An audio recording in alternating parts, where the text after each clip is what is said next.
Hello, everyone. We're going to do more Professor Layton. I'm going to be eating an apple as well, so don't mind the noise. Let's...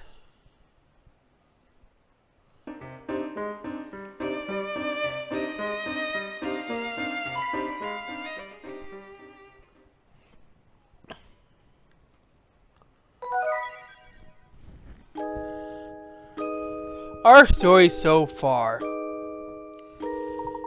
Luke and Professor Layton opened the Elysian box and came away unharmed.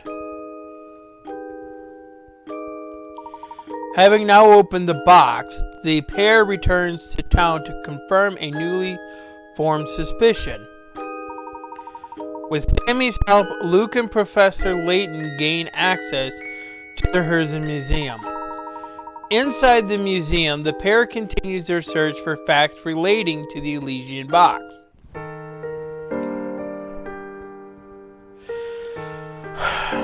Alright, Twitch, you really have to... Because I have...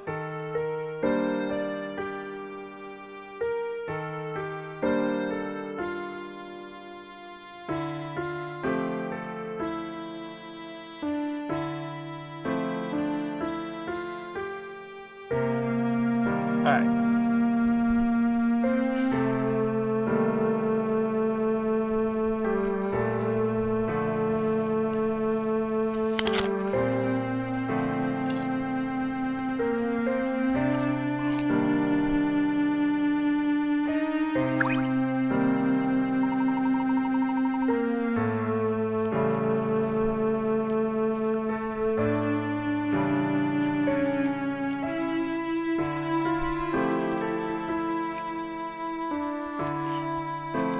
I got you an all-access pass to check out the Herzl Museum to say thanks for bailing me out. I bet you couldn't score some grade A info there. Oh, I bet you could score some grade A info there. Know what I mean? Alright,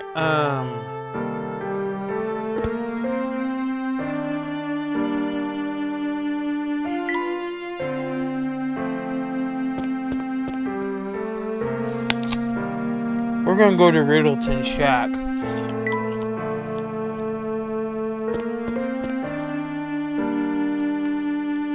Jackpot!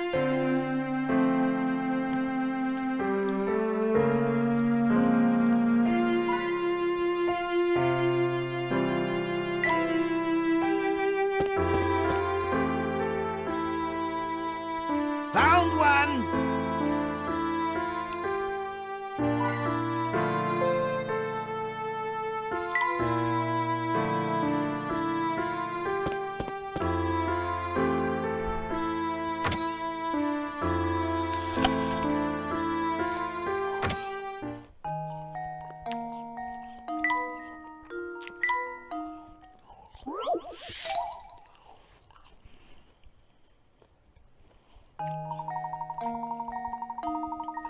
So there's a big old statue in the middle of the plaza.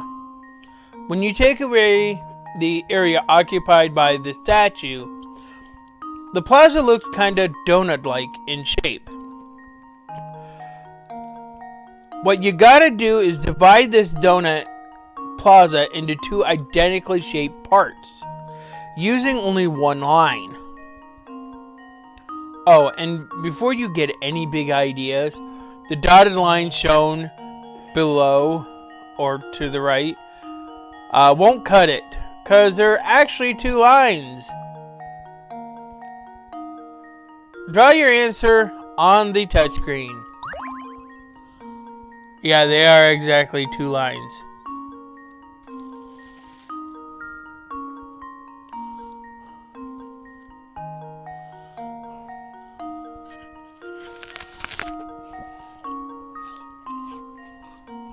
Oh.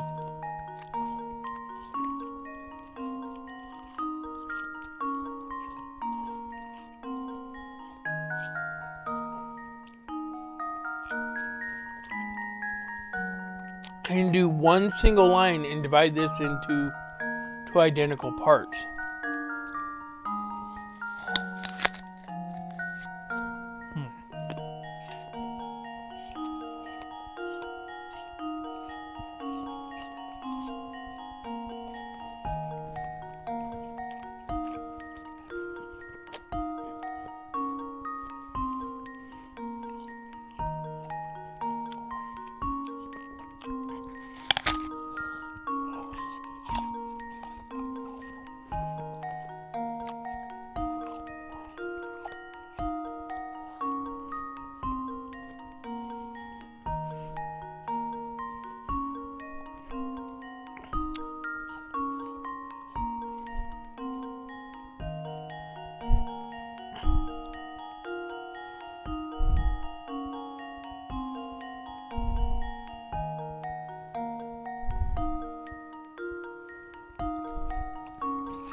All right.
One line, huh?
Yeah.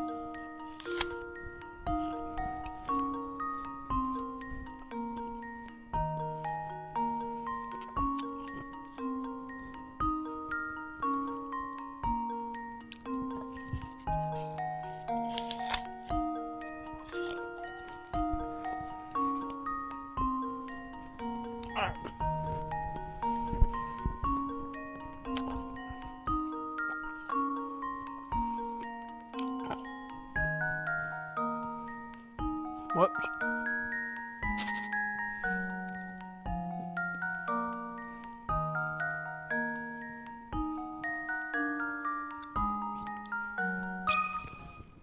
Consider this puzzle solved. Oh, come on. Well, I suppose you can't win them all.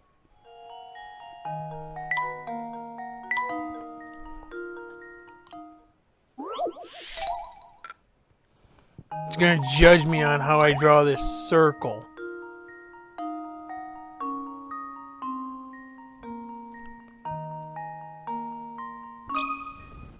And now to test my theory.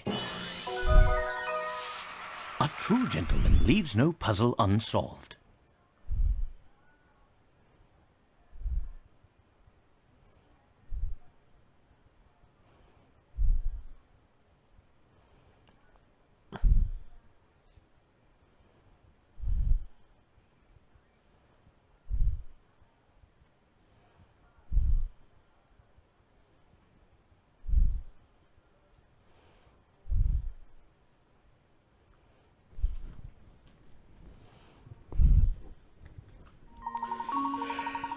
Nice. If you draw a circle around the plaza about 1/3 of the way out from the middle, your line will divide the donut into two identical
Alright, that was work calling. Trying to call me in for work tomorrow. Which I'm supposed to have a day off. Alright. That's done.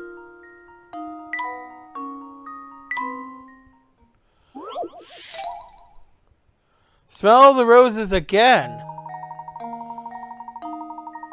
Nothing smells quite as sweet as fresh cut roses.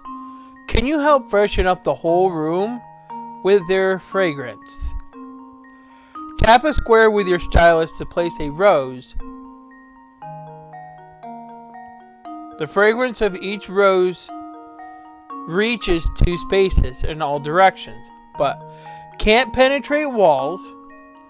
If the fragrance of two or more roses overlaps, the resulting smell will be overpowering. So make sure to keep your roses spaced out. To remove an existing rose, just tap on it again. Well, this is kind of simple. Let's see. We're gonna try this. We're gonna do that.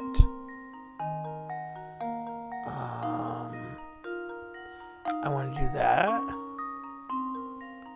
Nope. Let's do that, because that has to go there. Nope, that doesn't want to do.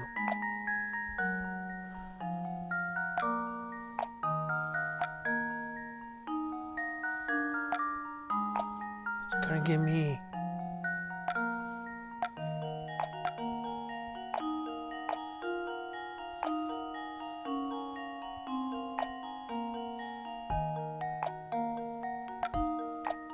I have to do that. That's a given. That has to be done because that's a given.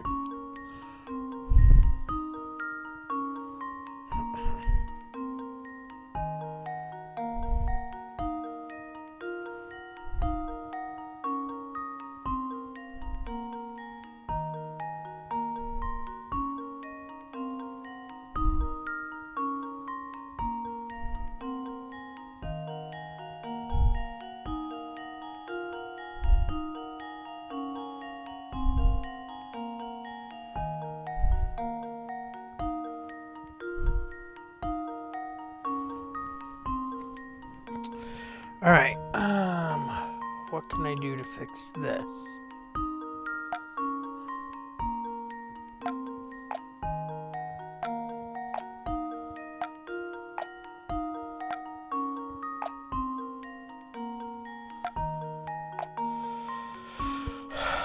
Oh no. Alright. Can we do that? That's not possible.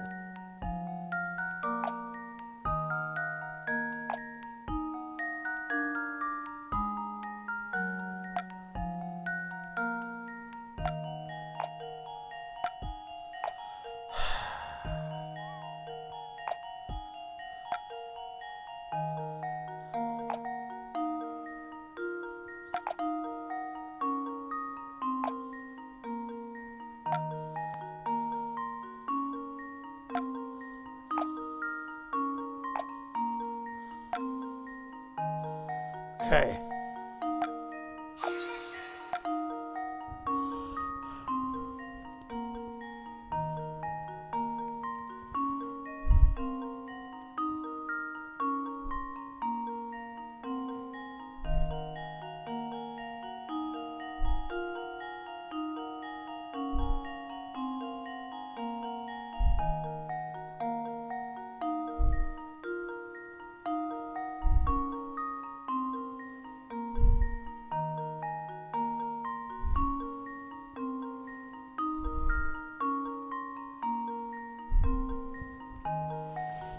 Alright.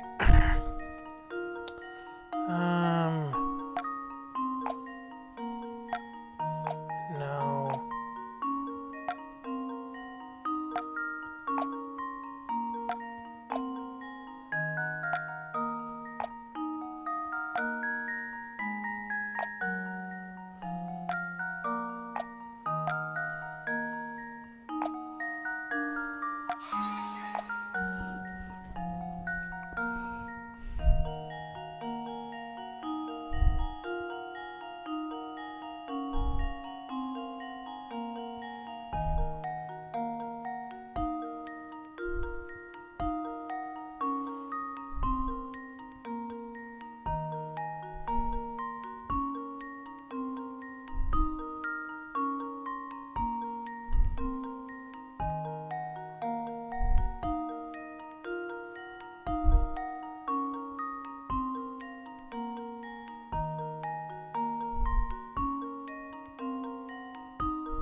Okay, that works.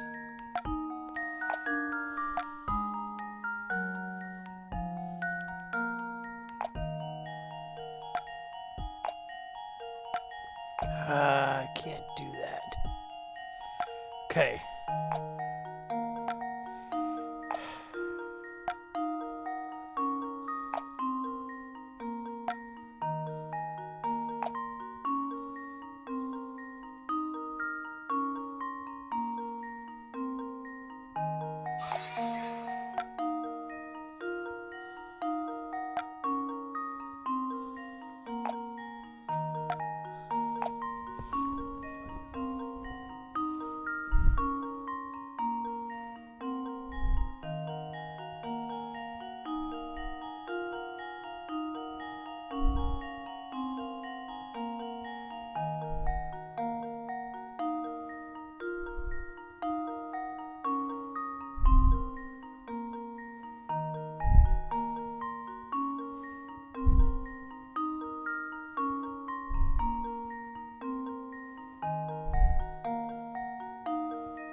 can't even do that.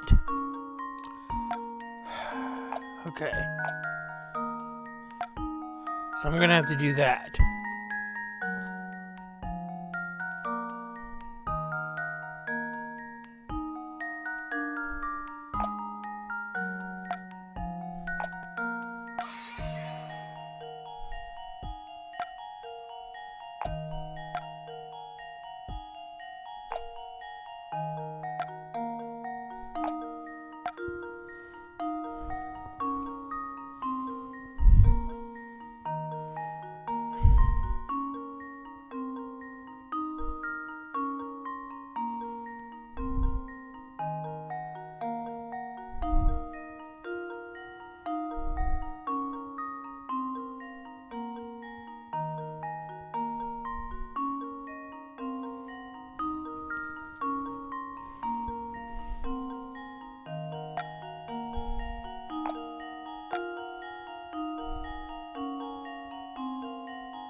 Alright.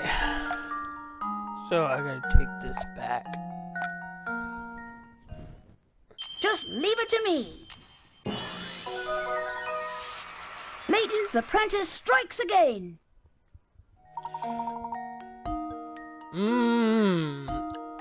With those roses in place, the whole room will be smelling great before you know it.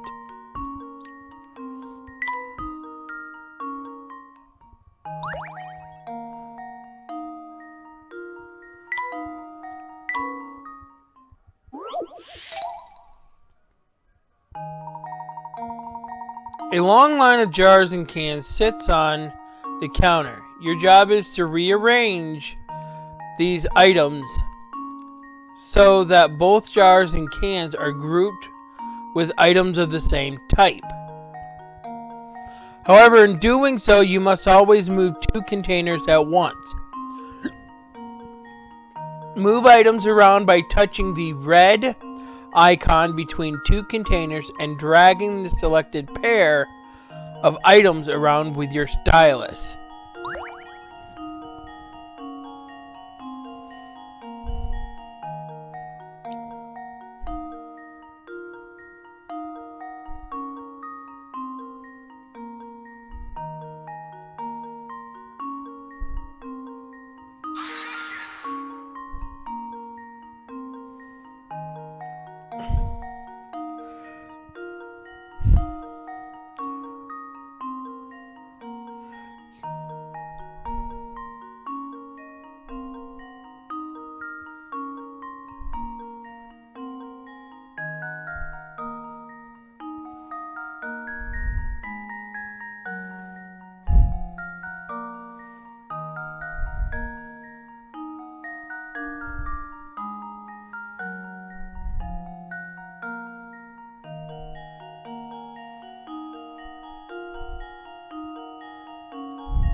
Give me a moment.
Alright.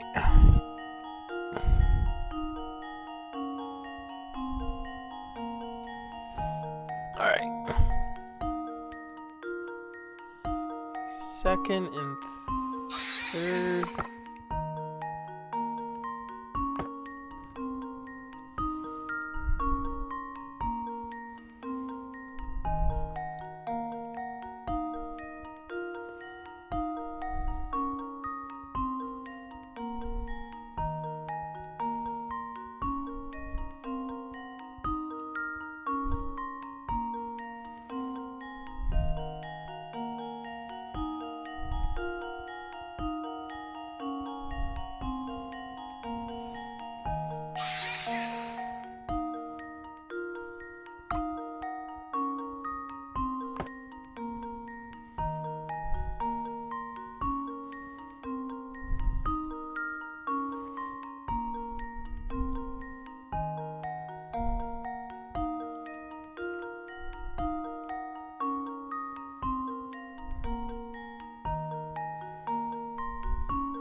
Alright.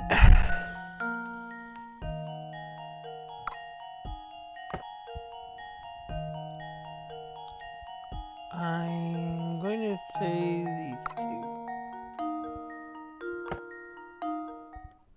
Consider this puzzle solved. Ha! Wonderful.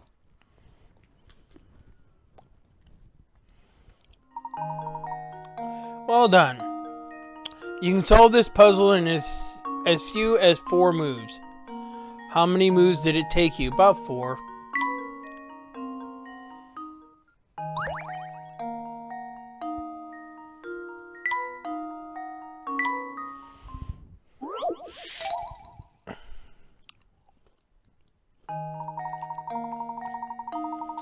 Lead the knight on a trip around on the board below, or to the right.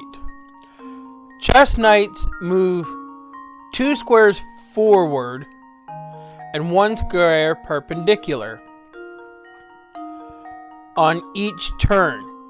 The initial direction can be up, down, left, or right.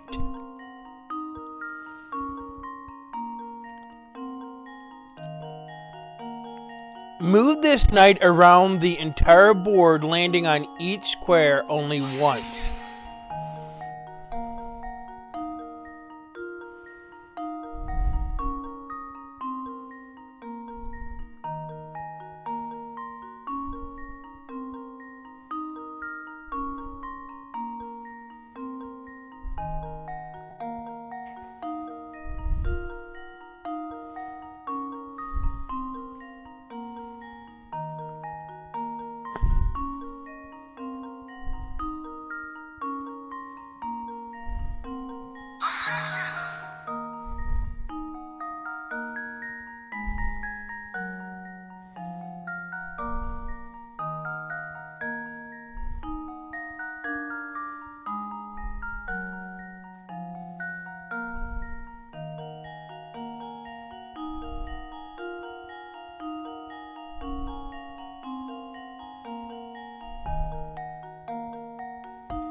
This should do the trick.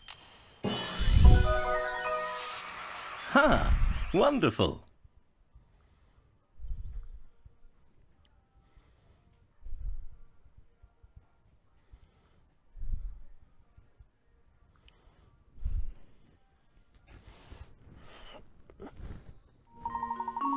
Well done. The Knight's Tour is a classic puzzle that's well known in many countries.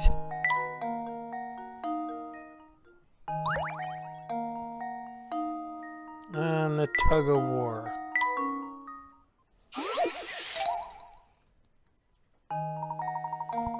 Teams of horses are participating in tug of war matches. All teams are drawn from an 8-horse stable. The first 3 matches end in a draw. If you want the 4th match to result in a draw as well, which horses should be on the team pulling against E and F? Tap your picks. Here are the previous matches that ended in draws. Match 1, ABCD versus EFGH. Match 2, HCB versus GA. Match 3, DA versus FHE.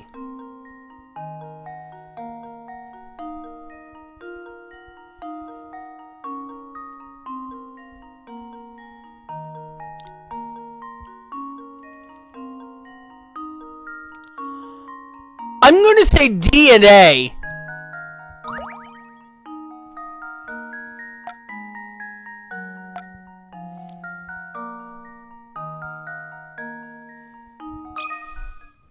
Just leave it to me. No. Oh, come on. Oops, that wasn't right.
You know what?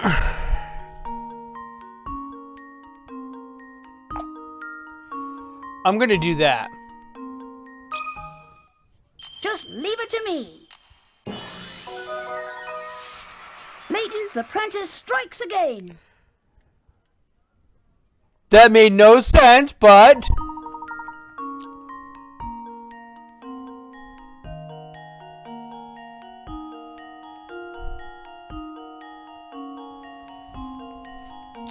way to go! Of course, other matchups might work, but the only one you can confirm will end in a tie based on this information is horse D.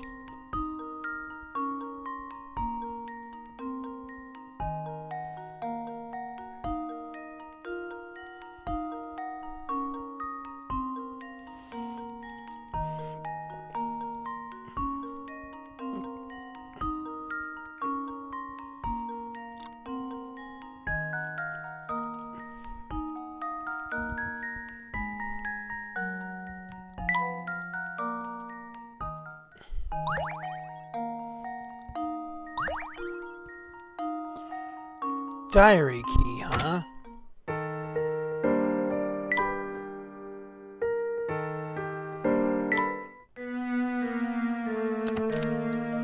All around town, people are falling ill to a disease that has no name. Some of the common folk have been saying that our town has fallen under a curse. As the only son remaining to watch over Full Sense, I can't even think of leaving. The thought would be more disturbing were it not for her. As long as she's by my side, I have the strength to stay and protect this town.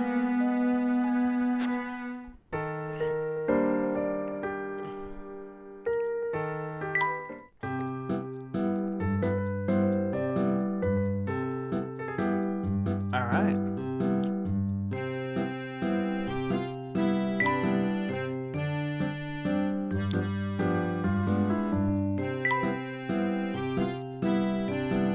There should be one more ingredient that I need.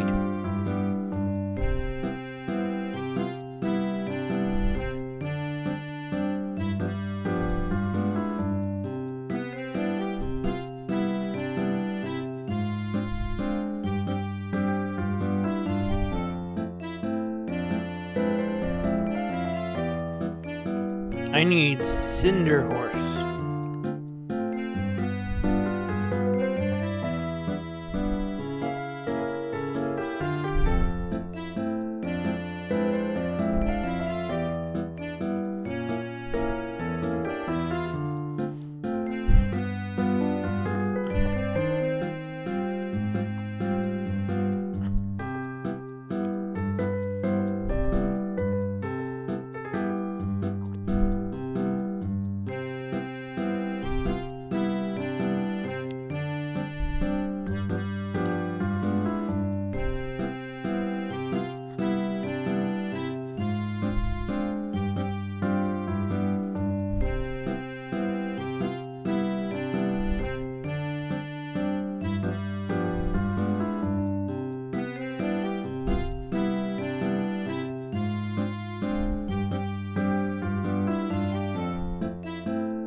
All right.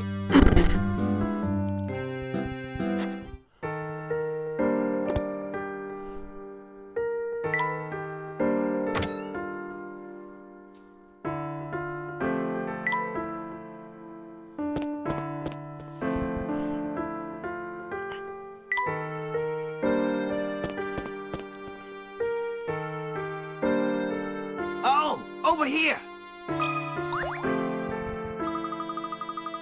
Look at you two, running around and around like a dog chasing its own tail. Actually, watching you reminded me of a fabulous puzzle I know about dogs. Listen up.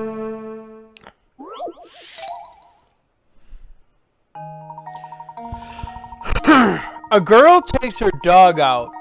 At first, she carries her dog for 10 seconds, but then her dad steps out. At this point, the girl sets her dog down and keeps walking. The dog immediately runs over to the dad, and upon reaching him, he turns around and runs back to the girl. The dog keeps doing this until the dad catches up with the girl. The dog runs at 5 feet per second. The dog walks at 2 feet. The dog runs at 5 feet per second. The dog walks at 2 feet per second. And the girl walks at 1 foot per second. How far does the dog run by the time the dad catches up to his daughter?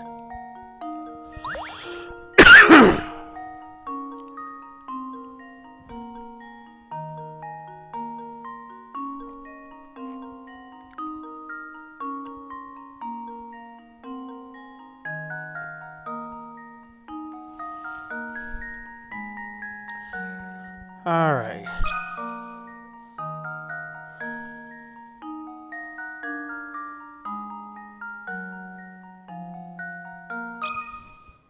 And now to test my theory. And there we have it. Perfect. The dog will run 50 feet in total. According to the puzzle, the dog runs for the entire time it takes for the father to catch up to his daughter. Since the daughter has a 10-foot head start, and her dad gains on her at a rate of 1 foot per second, he'll catch up in 10 seconds. The dog is running at a rate of 5 feet per second, so the answer must be 50 feet.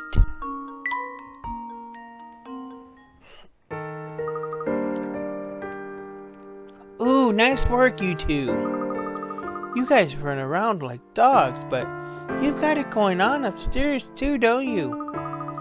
You both love running around so much. I won't stop you. Besides, it's fun to watch. I have a cinder horse now.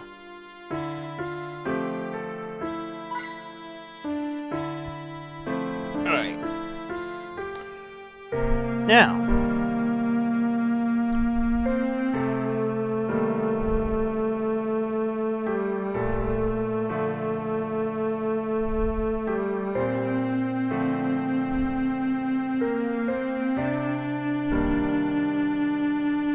we are going to make some ingredients. So we're going to do tea set. We need to do 3. Let's start with 3.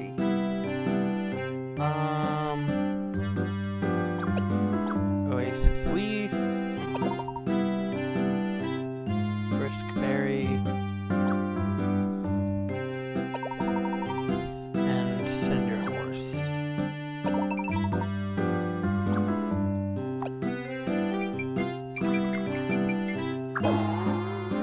your tea was not good. Unfortunately, you failed to make anything worth drinking. Professor, this doesn't look like tea at all. If I didn't know better, I'd swear we brewed mud here.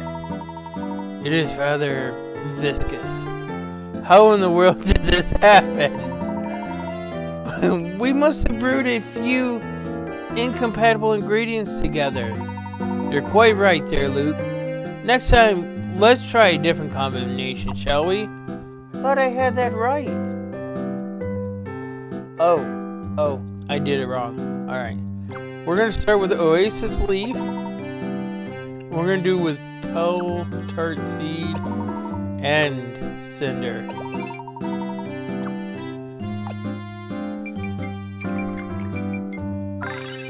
Well done.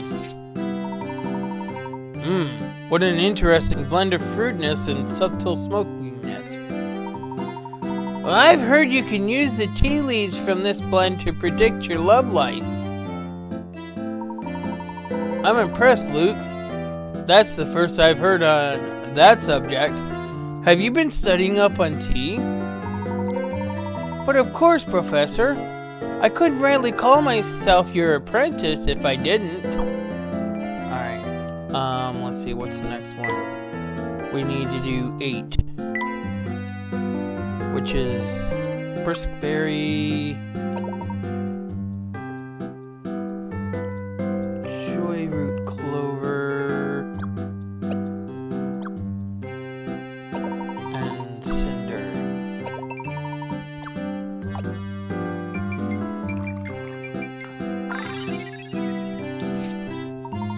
Impressive. One sip and I feel rejuvenated. It's smoky, yet it has a wonderful sweetness to it. This is a whole new flavor to me, Professor. I've never tried anything quite like it. I chokes over it. It's interesting, and I'm sure it's good for you for when you've worked up a thirst, but it's not quite my taste. Really? Well, I for one think it's rather tasty. Alright, next one. We need 11 and 12. So, Dream Fluff. Which one is Dream Fluff? Your Dream Fluff. We need Tonic Flower. And we need Cinder Root.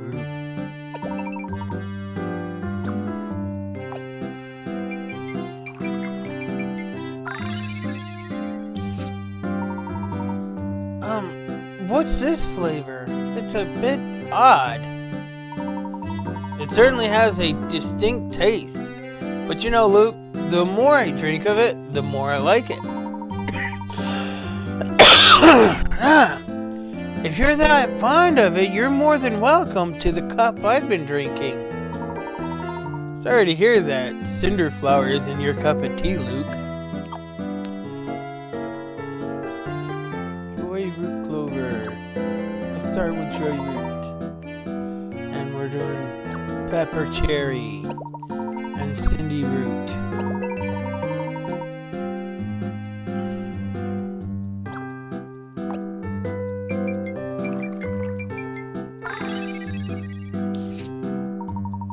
Wow! This is out of this world! I agree, Luke, but I do have to wonder how common ingredients can make something like this. Beats me, Professor. The world's just full of mysteries like that, I suppose. Aptly put, my boy. Well, consider me mystified. Alright, well, I have all the teas now.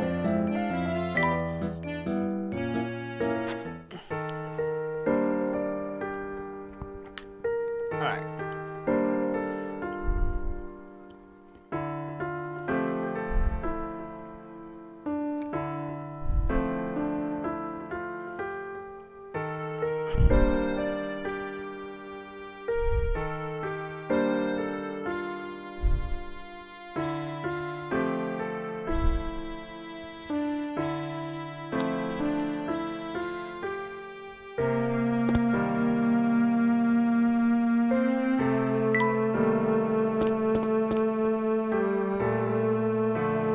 Oh, over here.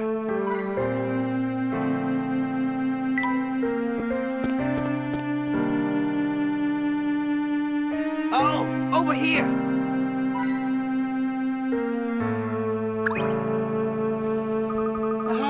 I love Bell Tart fruit and put it in everything. Smoothies, pie, pancakes, cake, even spaghetti. But I think I've pretty much run out of ways to eat it. And that bums me out. Have you ever tried their seeds in a tea before? Oh, that's a good idea. But I heard that too much tea makes it hard to sleep. Haha, don't you worry. I'll put a little something in it so you won't have any trouble sleeping. Thanks, mister. Since I don't have to worry about falling asleep, I'm gonna drink a bunch.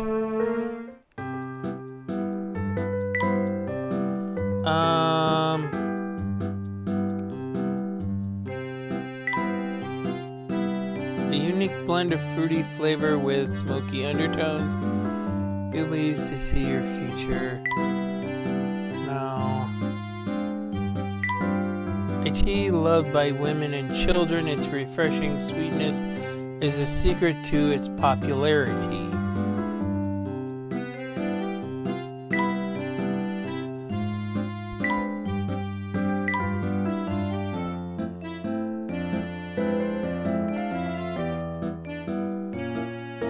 Spicy kick-up pepper cherry makes the tea an ideal pick-me-up.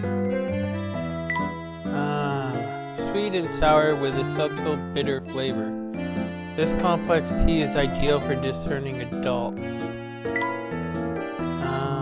Sweet and mild. This mysterious blend melds sweet and mild notes with a fantastic spiciness. Don't know about that.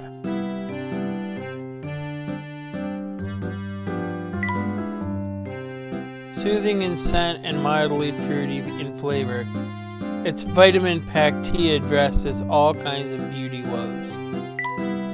Cayenne Twilight, spicy. This blend works wonders against sickness of all kinds, though the taste can be off-puttingly strong. A single sip will capture your heart. The harmony of unlikely flavors results in a miraculous beverage.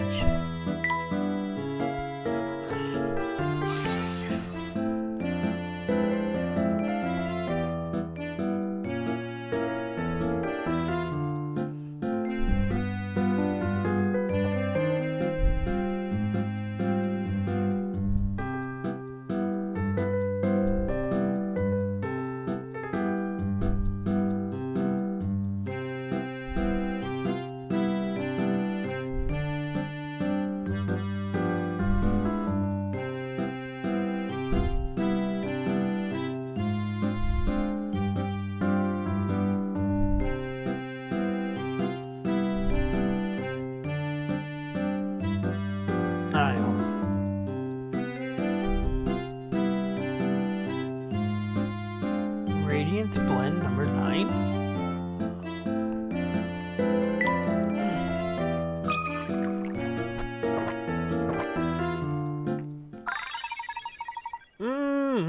Niles has found a new way to enjoy Bell Tart fruit. Wow, that tea was great! Not that I had all that much stress before, but now I'm super chilled out. Good. I was hoping you'd like that. It was nice of you to share your tea, so let me tell you a secret to pay you back. Most people will tell you to stay away from the forest because it's scary, but I know a trick. As long as you tell yourself that nothing scary is going to happen in the forest, it won't. People only see spooky stuff in the forest because they're scared. It's weird, but it's true.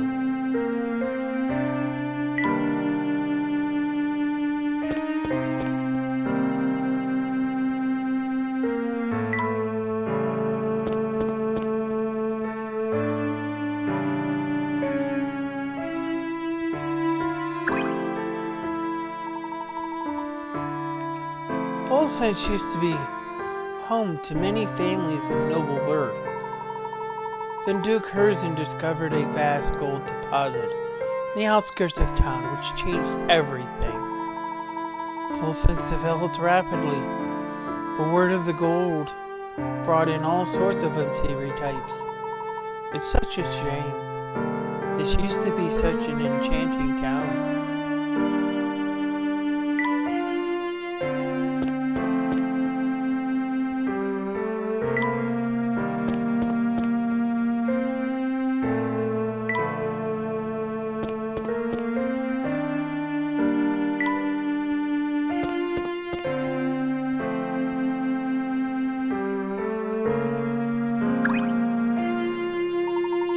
be most grateful if you'd brew me a cup of good strong tea with some dream fluff in it. Opal.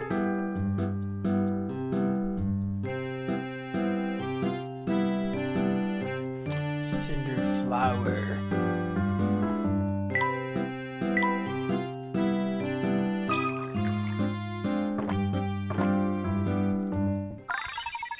Splendid drinkability. Thanks to your brew, Opal is ready to return to obsessing over her troubles. Yes, this tea is just the thing I need to lift my sagging spirits. Could I trouble you to lend me your opinion, kind sir? There's been some trouble in my family, and to be quite frank, it's all a bit much for me. But of course, please continue. Just a few weeks ago, the contents of my father-in-law's will were presented by his lawyer. However, the way he demands his property be divided is simply baffling. In what sense, madam? The specifics are written up like a strange riddle. Until we can decipher, no one gets anything. Oh no. Alright.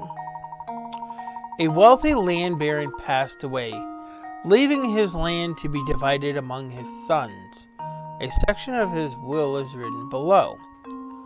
I want my 4 boys to each receive a parcel of property containing an orchard, a house, a pond, and an open field. Everyone should receive the same amount of land. Use your stylus to draw lines that separate each son's plot of land. Well, this shouldn't be that hard. Let's see.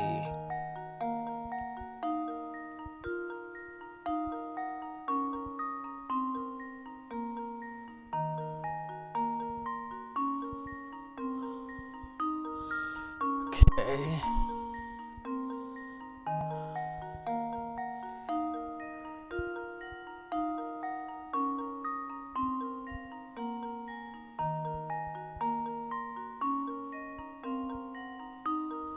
And that should be it. This should do the trick. And there we have it. Good job. Now that everyone has their own land, hopefully they can all get along.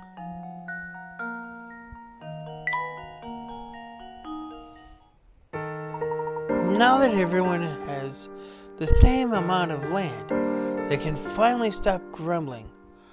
Oh, happy day.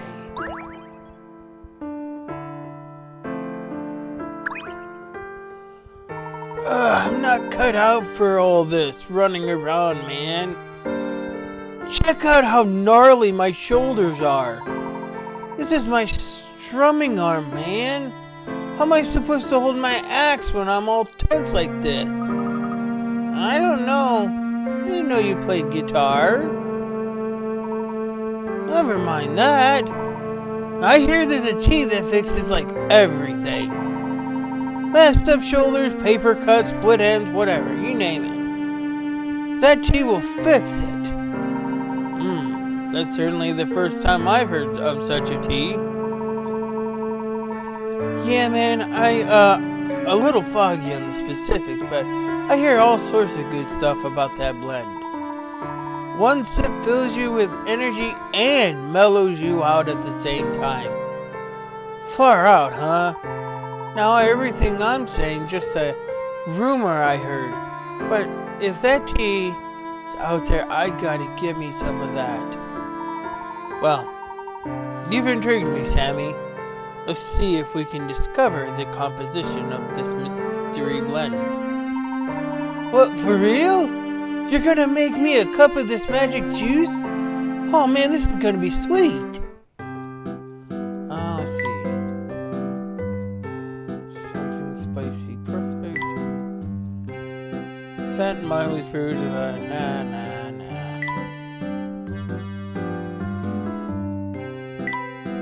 This mysterious blend melds sweet and mild notes with a fantastic spiciness. Subtle bitter flavor.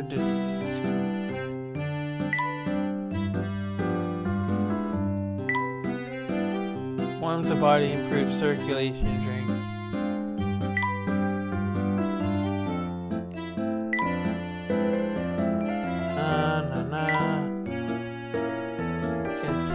Of all kinds, though the taste can be off.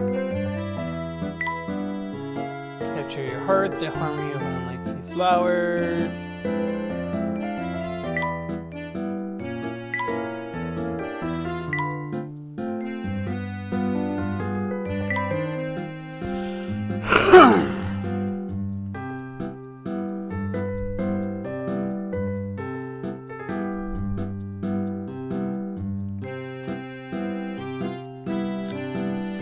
Sammy, you're getting cinder flower.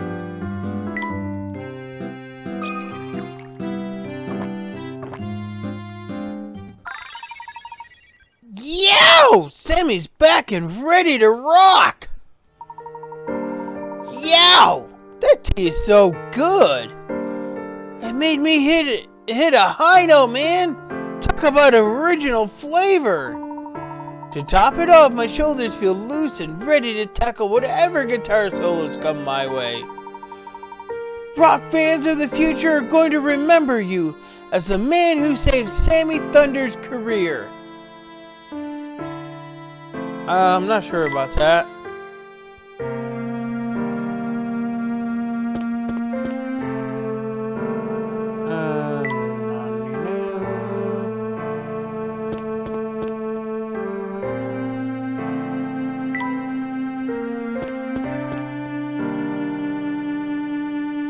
Jackpot!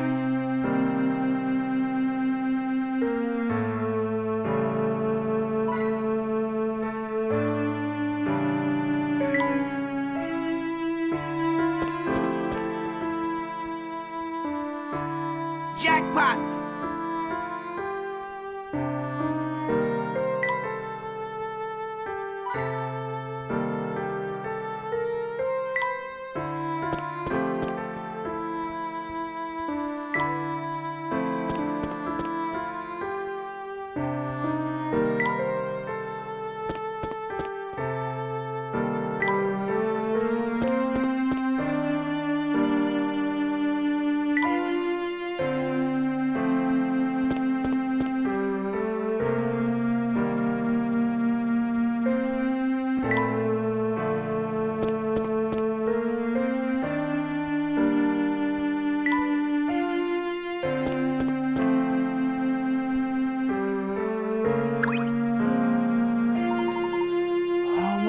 So very thirsty.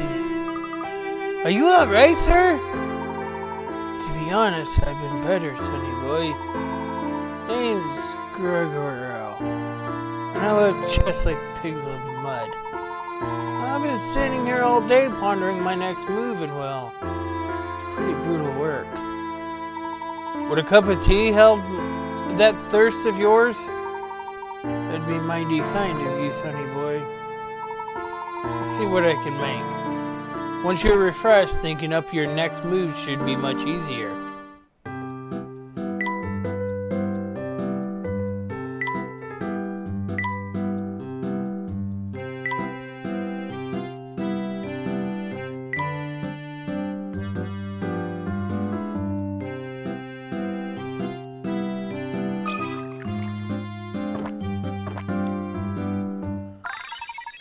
Checkmate. Gregorio seems refreshed and ready to make his next move. Ah, now that's a refreshing cup of tea. Oh, of course. I'll just move my knight over to A5. See? A little tea can work wonders. You've already found your next move. As my way of saying thanks, here's a little factoid for you, Sonny. In the Persian Museum, you can find books with the chess strategies used by aristocrats of the past. The particular thing is that no new strategies have been developed in the last 50 years. It's almost like time has stopped.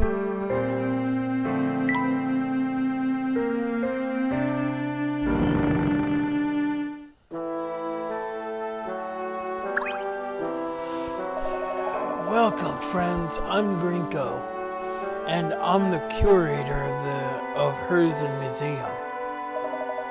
We have an extensive collection of artifacts pertaining to the history of this town and the Herzen family. Sammy told me all about you two. I hope you find your resources helpful to your study. Please feel free to peruse the collection to your heart's content.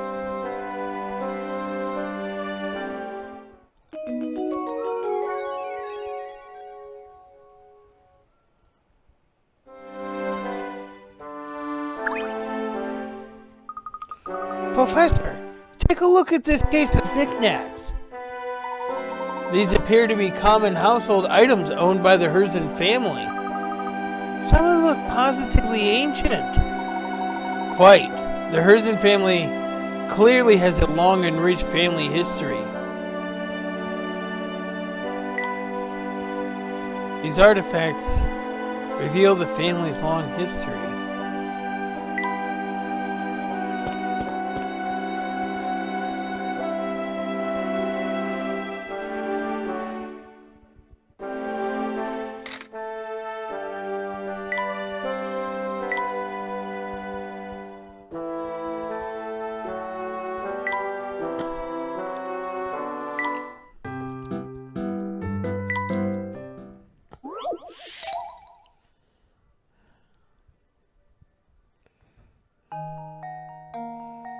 Okay.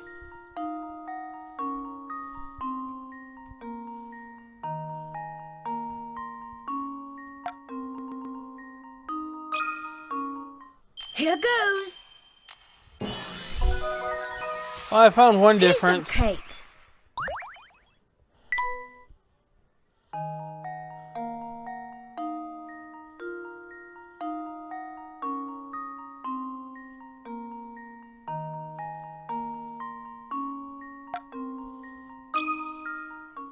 Just leave it to me. That was almost too easy.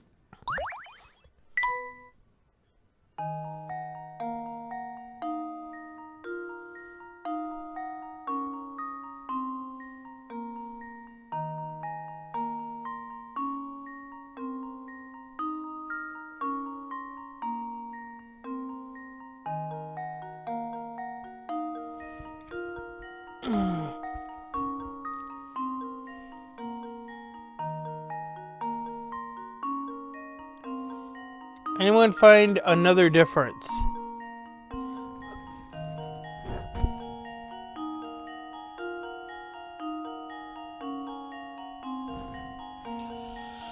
All right.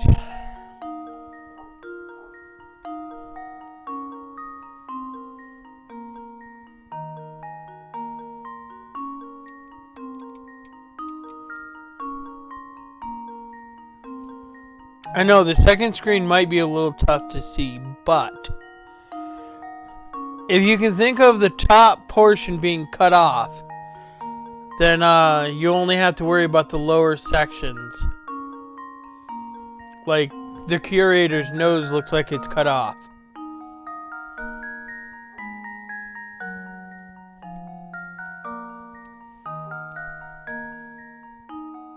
I think I found it.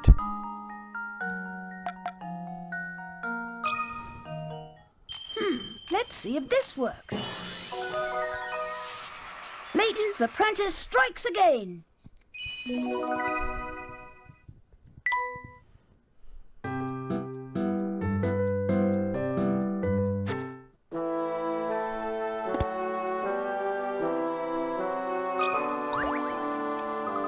Cool, I found a hidden puzzle.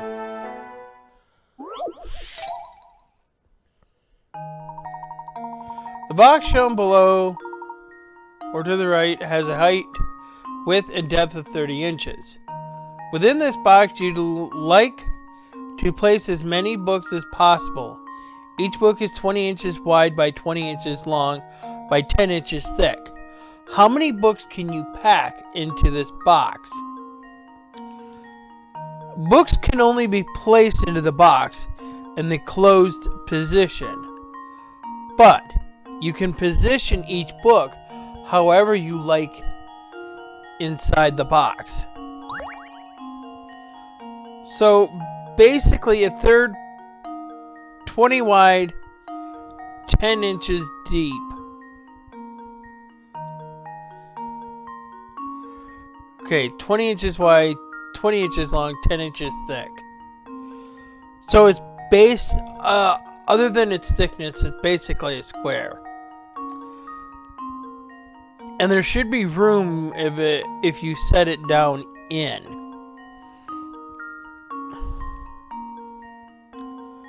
Uh, 30, 30, 30. But if I put it in long ways, I can put in 3. Well, I should be able to put in 3 books either way, because that's 30 inches going all the way around.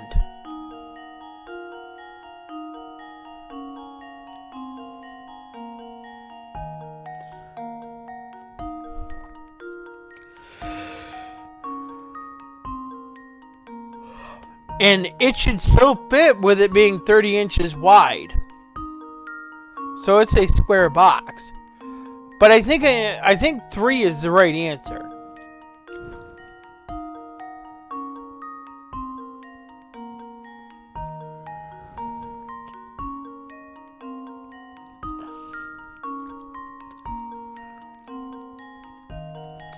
You know what?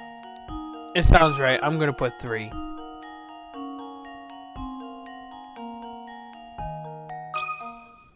Consider this puzzle solved. No, why? Oh, my. This one is quite formidable. It shouldn't be. No other logic makes sense.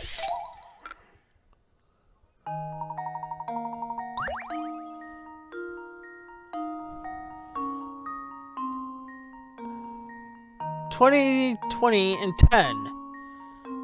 I should be able to get 3 in sideways. I should be able to get 3 actually going in any direction.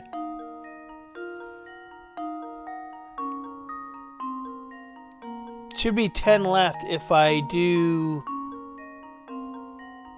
20. I can put 1 book on top, so maybe 4.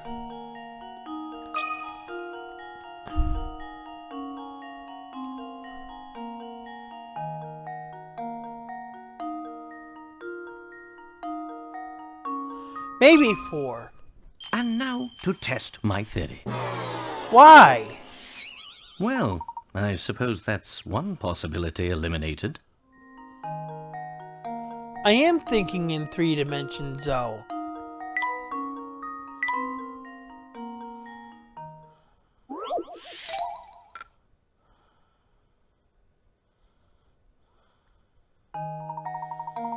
How am I going to get more than 4 books? If I go across, I can do 3 and I can lay 1 on top, because it's 10.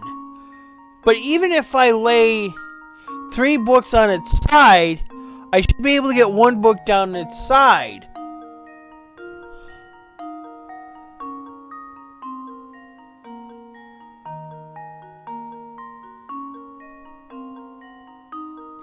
I don't see how I can get more than 4 though.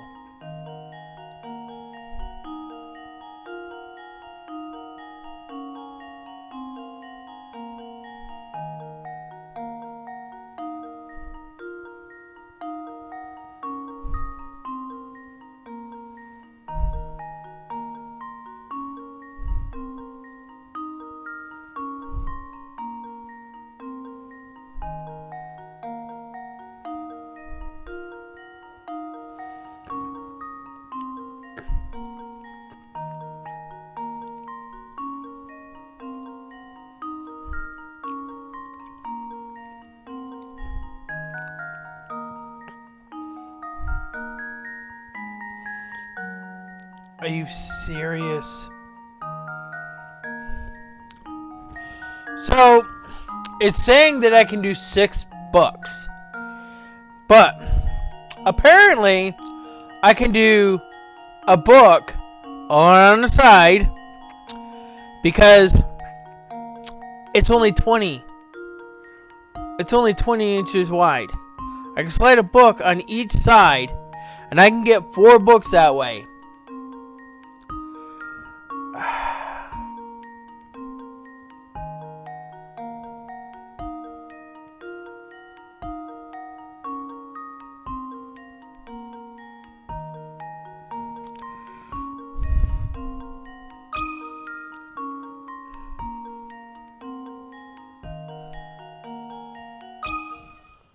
This should do the trick.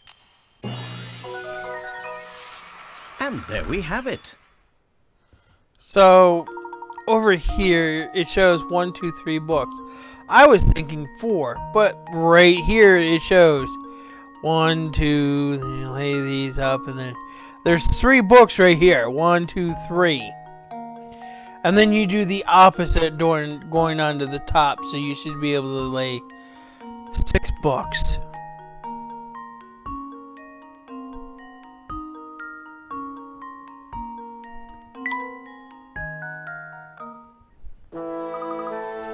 That one was a tough one.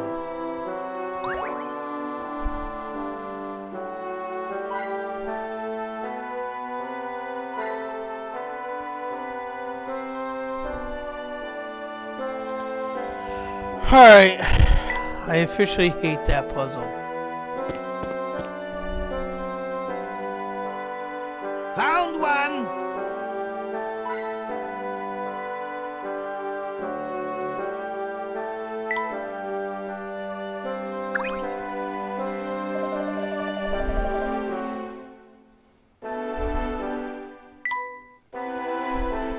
Found one.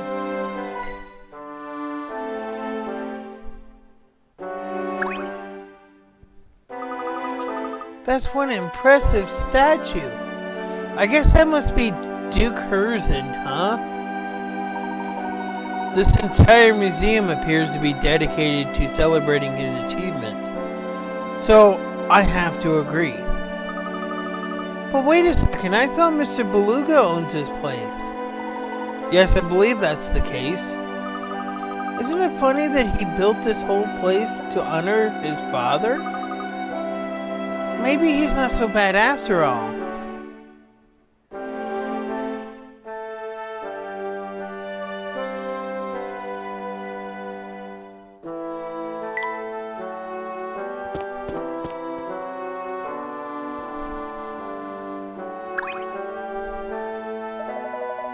I see you've taken quite an interest in that picture. Is this what I think it is? It's a photograph of the entire Herzen family, who were responsible for Folson's legendary wealth.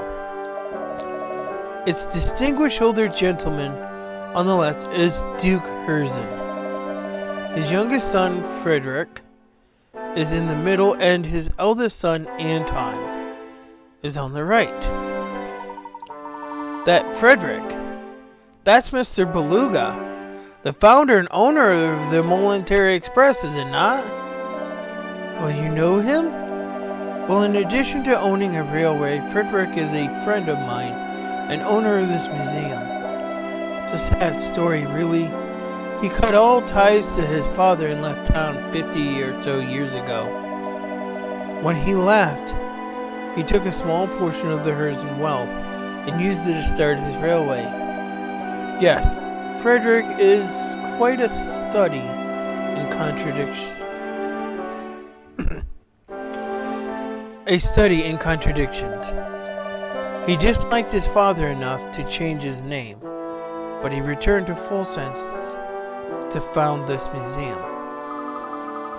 Did the feud extend to all the members of the family? No, Frederick and Anton were always quite close. But their relationship with their father was never the same after that fateful day. What day was that, sir? The day Herzen discovered the vein of gold that brought so much wealth to Folsen. He was a different man after that. Something changed him. Greed, perhaps? Well, yes, that. But There was something more than greed infesting his heart. What do you think that was? No. I think it's best if we end this chat here. It's not my place to speculate about what goes on in the hearts of other people. Of course. Tell me this, though, if you can. Where is Anton now? That's a good question. I've heard rumors that he might still be living in that old castle. But I can't imagine anyone would live in a place so run down that people call it Vampire Den. Gracious. Look at how long we've been chatting. I think it's time for me to get back to work. Please look around for as long as you like. I guess even rich people have problems, huh? Found one! Oh, did you know?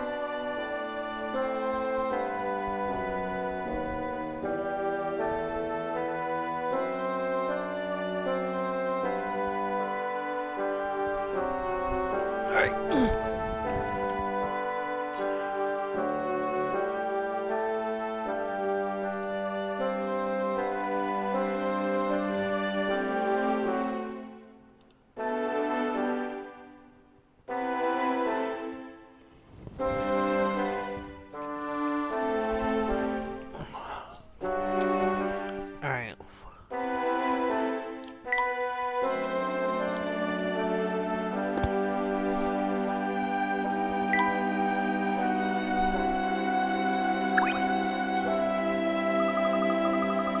This place sure has a lot of stuff.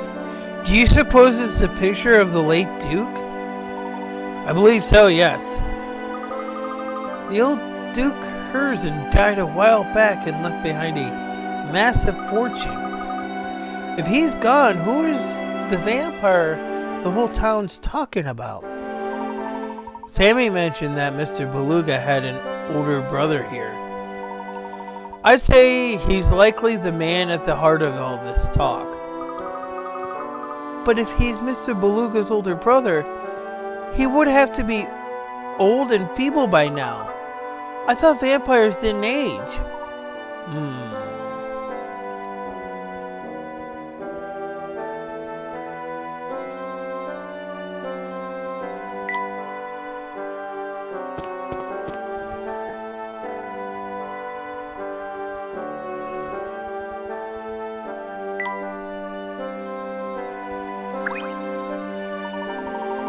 We haven't examined everything in the museum just yet. Let's look around a bit more.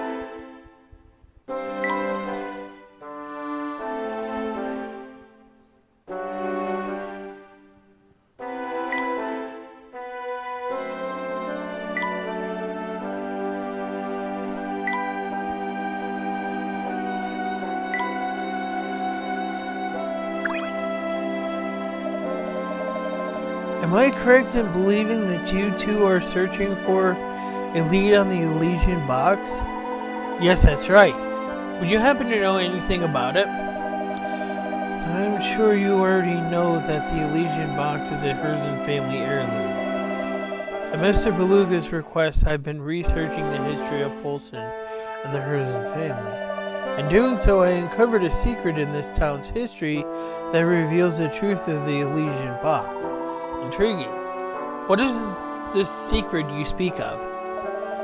It's easy to ask that question when you don't know what you're getting into, Mr. Layton. But if you thirst for the truth and are ready to face it, you do well to visit the town mine. Many miners used to keep little journals down there to document their time below ground. If you can find one of those, you'll have a first-hand account of what transpired back then. Thank you for the advice. We'll go have a look for ourselves. Come, Luke, let's head to the mine.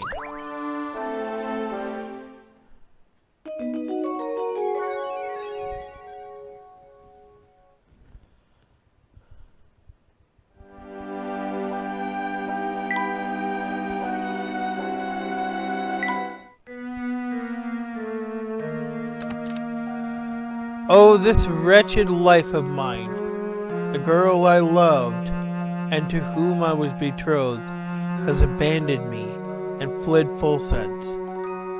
Did all that awful talk of curse scare her off? Or did she truly leave me to be with someone else she loves? Either way, her betrayal cuts me to the core. I trusted her, and now I'm lost. Where do I go from here? What's left for me?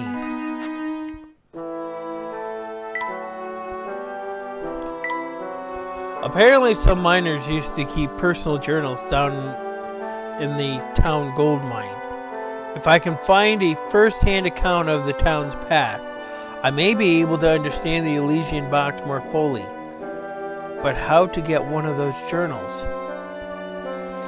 I suppose Luke and I will have to visit the mine ourselves.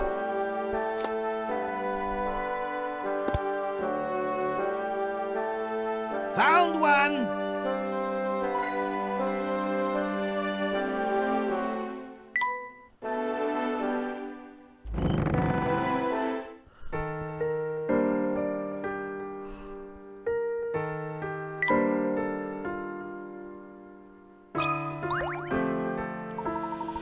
Name's Gregorio, and I love chess like mice loves fancy chess.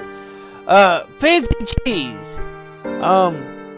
Yeah, I know what I meant. If you can solve this little chess puzzle I've set up, I'll tell you what I know about full sense and about chess. Cheese. Chess. That sounds fair. Show me what you've got.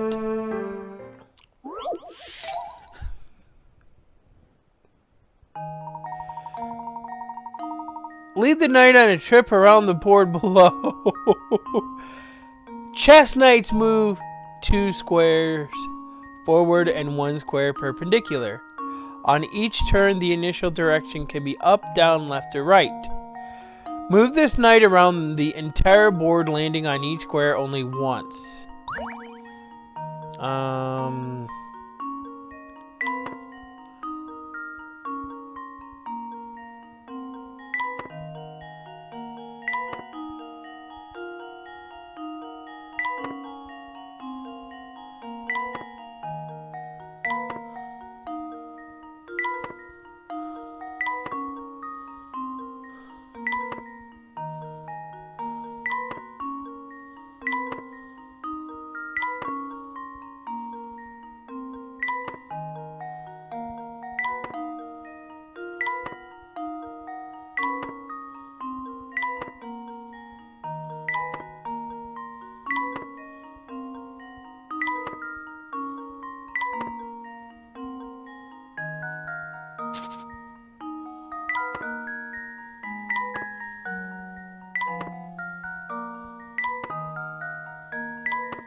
This should do the trick.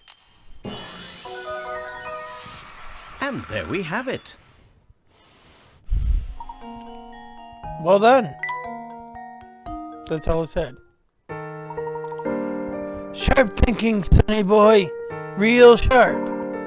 Now what was I going to say? Ah yes, the Herzens. Way back when, Herzen Castle used to be quite a hot spot. The rich folks would throw balls there. Balls. Right.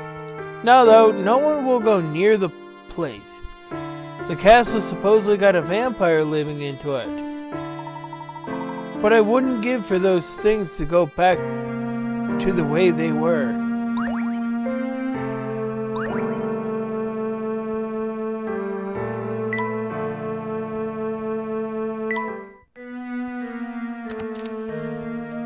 Ever since she left, Father and I have been at each other's throats, day and night. The mysterious disease plaguing our town continues to drive people to flee their homes for a safer life elsewhere.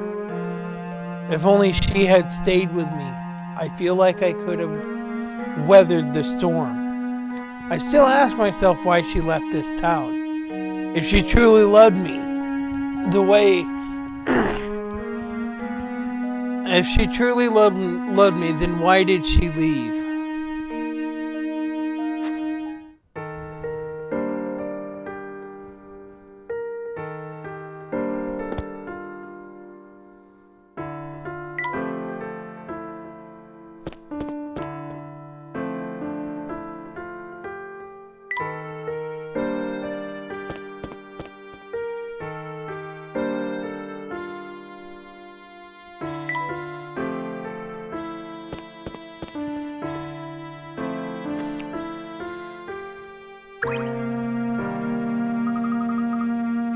Is somebody there?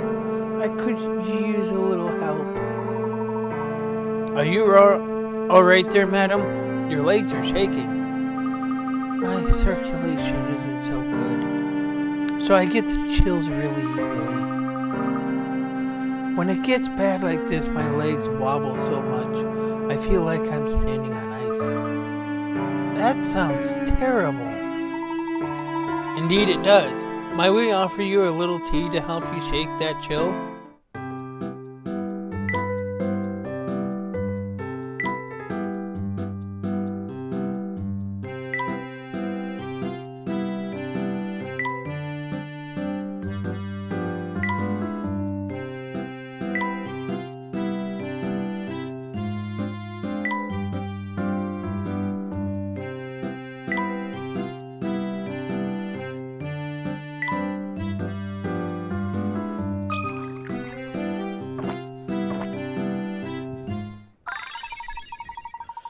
Tasty! Lila beams, a rosy glow returning to her cheeks and her chills disappearing. Tee thanks a bunch. You two, now I'm toasty with the tips of my toes. Glad to see it helped. Are you completely recovered now? Well, no, not exactly. I suppose the tea wasn't as effective as I originally thought it would be. Oh no, the chills are all gone.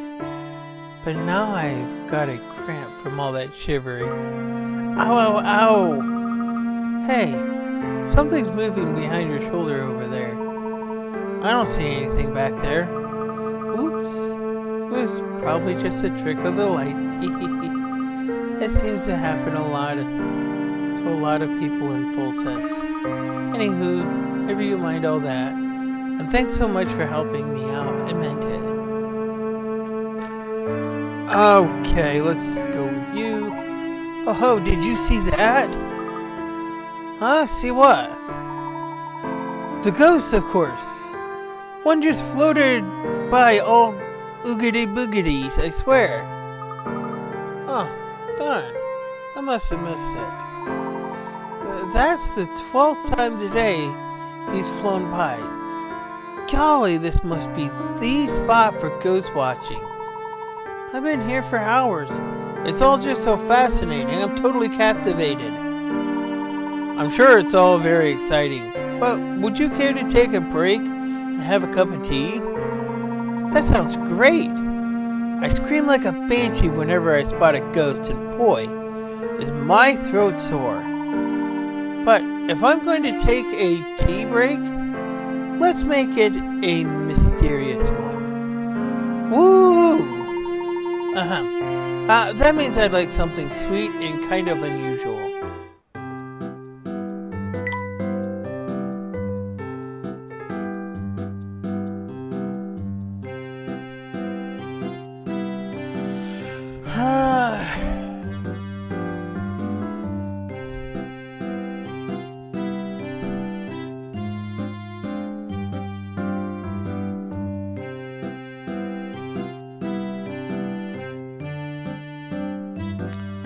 Nice.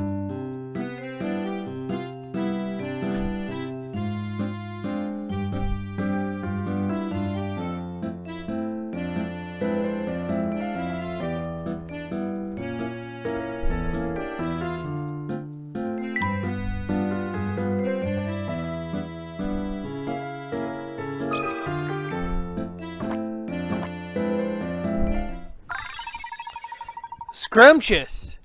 A smile spreads across Narius' face. She seems restored and cheerful. Hey, there really is something a little mysterious about the way this tea tastes. Good job. I'm glad you like it. Oh yeah, it was great. Let me thank you by telling you where all the creepiest ghosts in town hang out. Full Sense has got oodles of ghost watching spots. Well, I'm creeped out enough already, but thanks anyway, I guess. Yeah, let's go this way.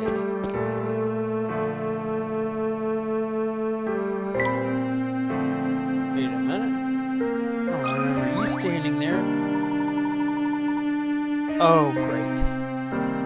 I can tell by looking at you that you want to chat with me about something.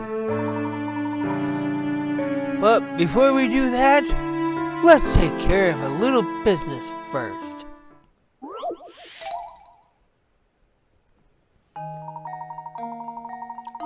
You know the drill by now. You can move any ball on the board below as long as it satisfies the following conditions. To move, jump your selected ball over an adjacent space occupied by another ball into an empty space on the other side. You can't jump diagonally. Once you've made the jump, the ball you jumped over disappears from the board.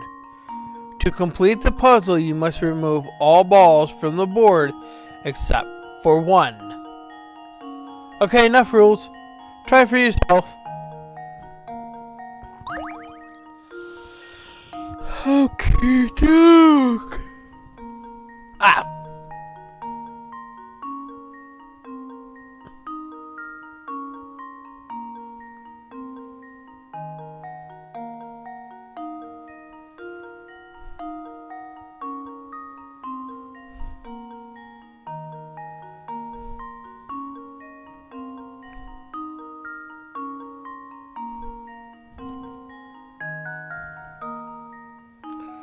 All right.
This should do the trick. Ha! Wonderful. Nice. The only condition for solving these puzzles was eliminating all but one ball from the board. But the true solution to these puzzles require you to finish with the ball positioned in the center space. Perhaps that will prove some incentive for you to revisit a few of those peg solitary puzzles. Well, I already did that, so... Good work, fellows! Here in Full Sense, there aren't many people for things to do, so folks tend to fixate on their hobbies. After all, hobbying sure beats sitting around, staring at the wall.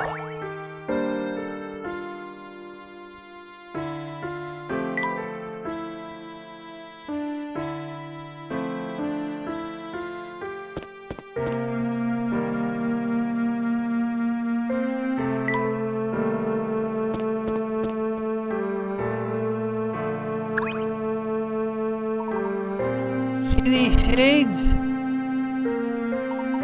They're my favorite pair, but no matter how I wipe them, everything's still blurry.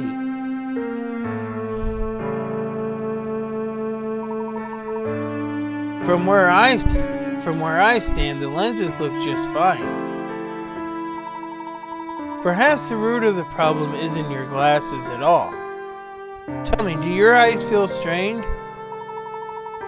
Now that you mention it, I guess they do. Well, I'll be. Aren't you the fast thinker? If you can learn to relax, your eyes might feel better. How about a cup of nice tea to aid the effort? Tea, huh? Well, heck, if it's no bother, I'll take you up on that. And I'll continue wearing my sunglasses at night. Something relaxing and, what the heck, a little spicy and earthy would be great.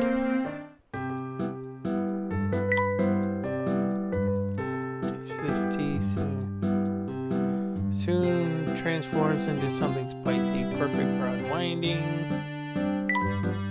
Slightly fruit flavor, beauty woes.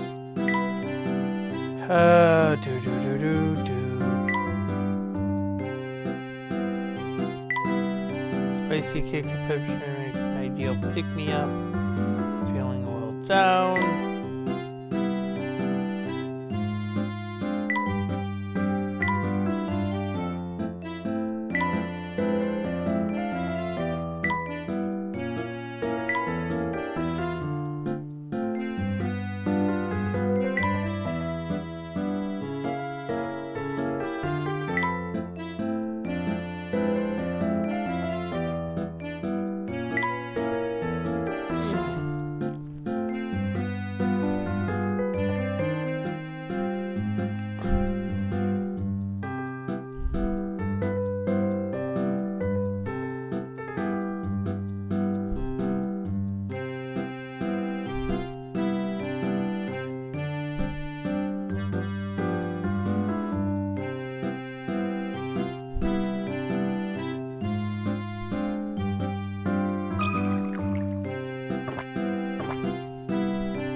Now that's good tea.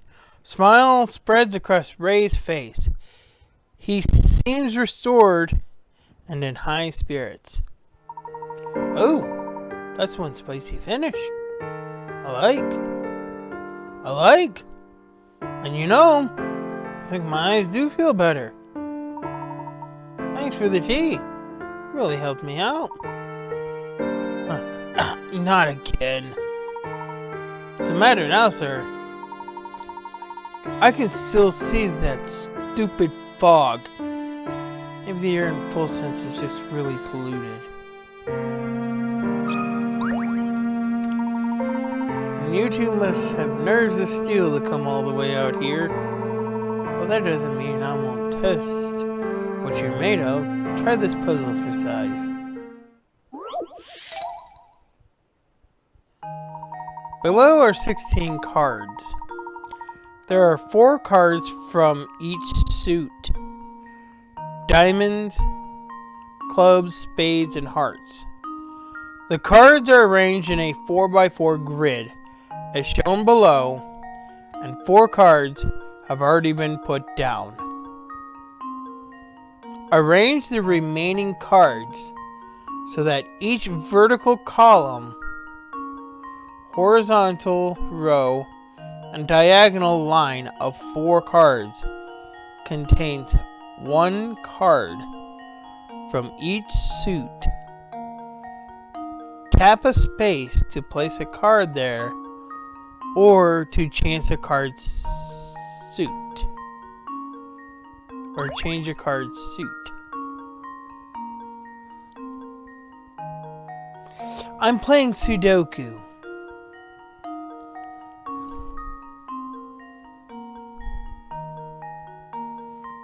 That's what I'm getting here.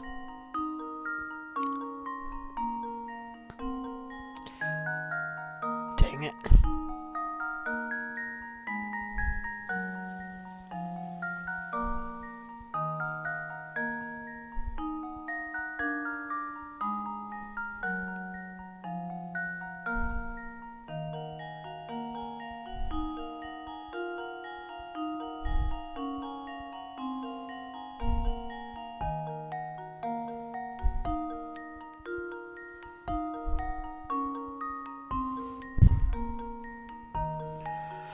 Alright.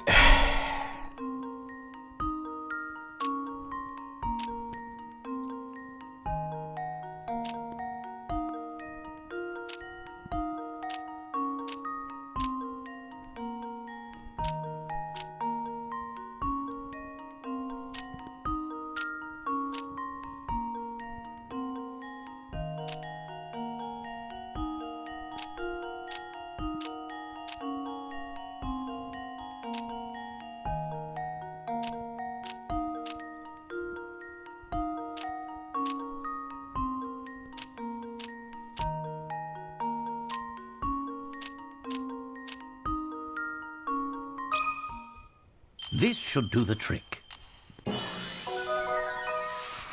And there we have it. Nicely done. Did that one give your brain a workout? It's a great puzzle to set up with real cards and share with friends. Yeah, I'm quite aware.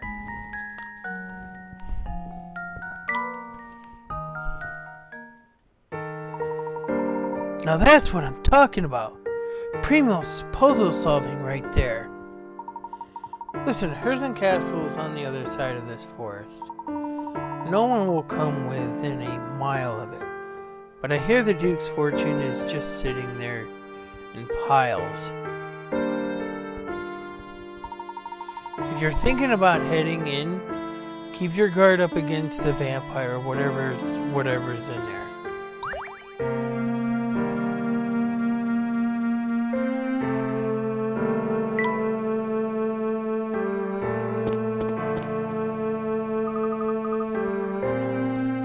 This must be the mine we heard about, Professor. Yes, and it appears to be sealed off. Just imagine it, Luke. They used to dig for gold here. From what we've heard about the gold changing the town, there must have been a ton of it down there. But if it did so much for the town's development, why would they seal off the place? That's a question we might be able to answer if we could find some account of what transpired here. No sense in any more speculation. Let's venture in.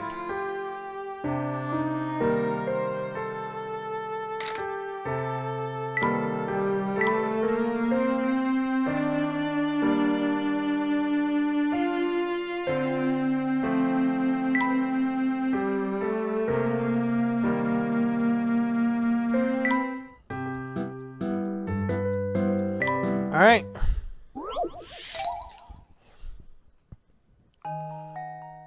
Time to look for differences. And now to test my theory. Aha! Wonderful.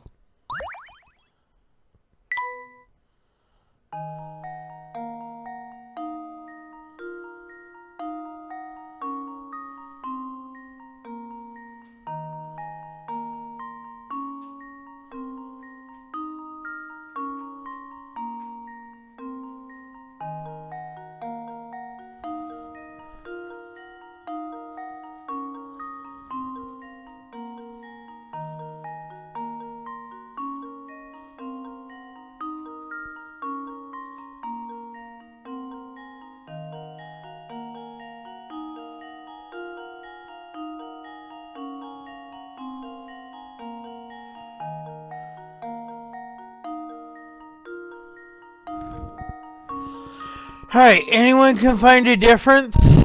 Where's the difference?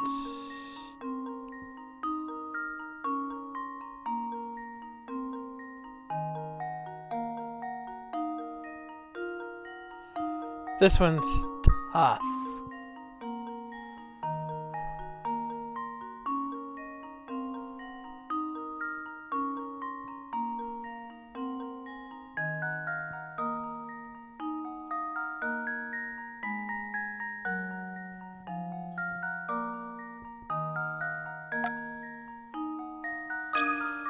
That Just was hard leave to it to me. see. Layton's apprentice strikes again. Alright, that's two of them. Now where's the third one?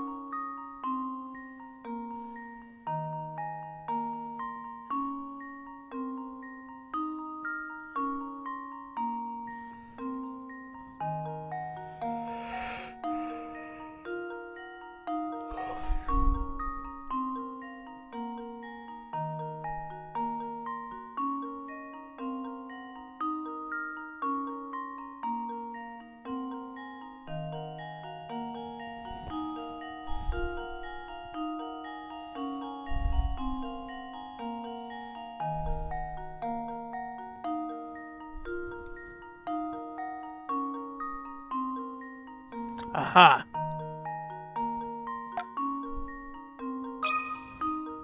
And now to test my theory. And there we have it.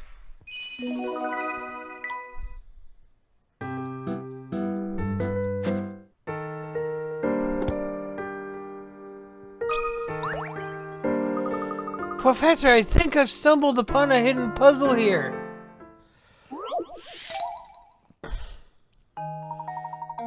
The box shown below is fitted with a lock consisting of two dials. You can't turn the blue dial, but when you turn the red dial, the blue dial moves an equal amount. To see the relationship between the two dials, you turn the red one from its original position. As shown below, in order to open the lock, you must turn the blue dial to 3, 6, 4, and finally 1. In that order. Since you can't turn the blue dial directly, what numbers must you turn the red dial to in order to produce the desired numbers on the blue dial?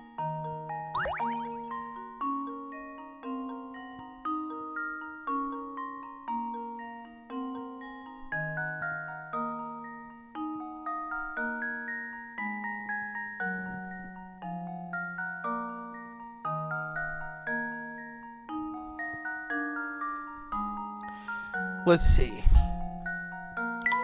Let's try something here. So if it started at 5. Let's say we turned it to 1 and it turned to 7.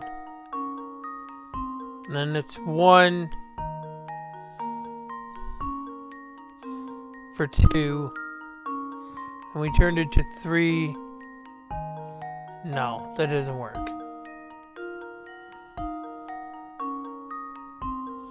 It landed on 2 when we moved it over to 3. So how many times is this turning?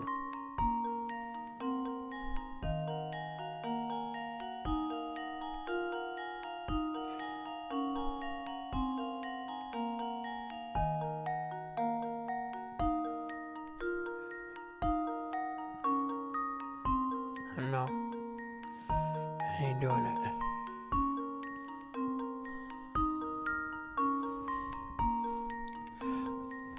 Alright, well this is hard. So we immediately turned it to 3 in this example. And it took it to all the way to 2. But when it was on 0, it was on 5.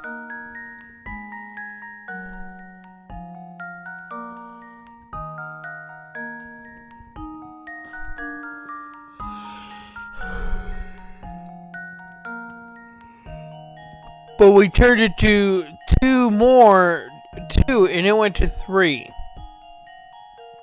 So how does that calculate?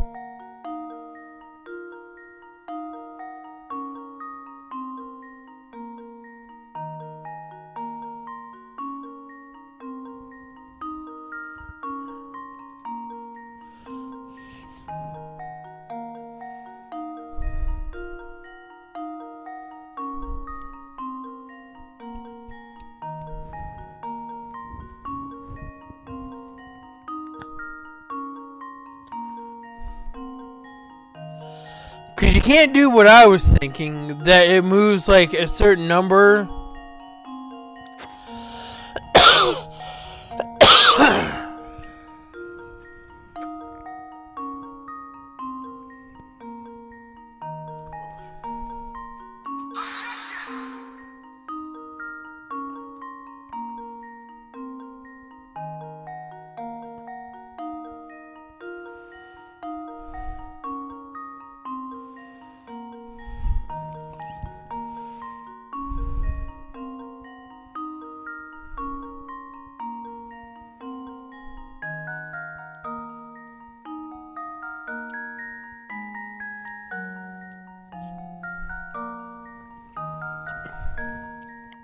Wait.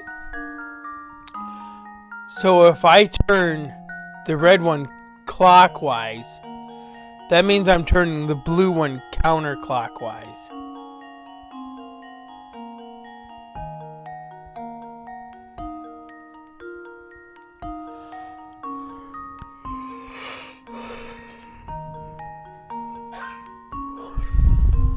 Which means it's going the other way. Gotcha.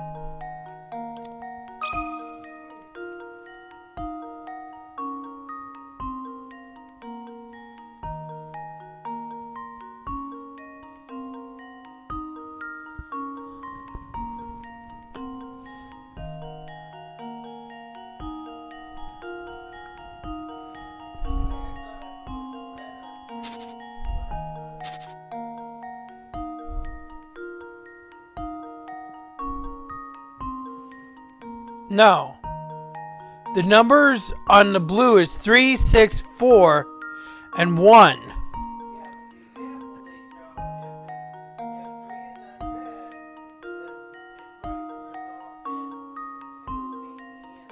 That's because it's going counterclockwise.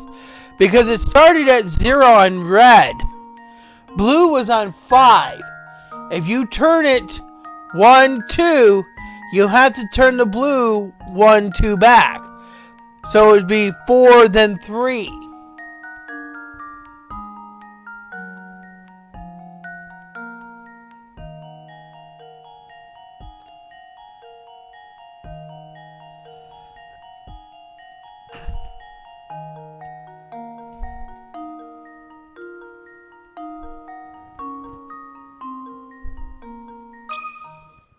And now to test my theory.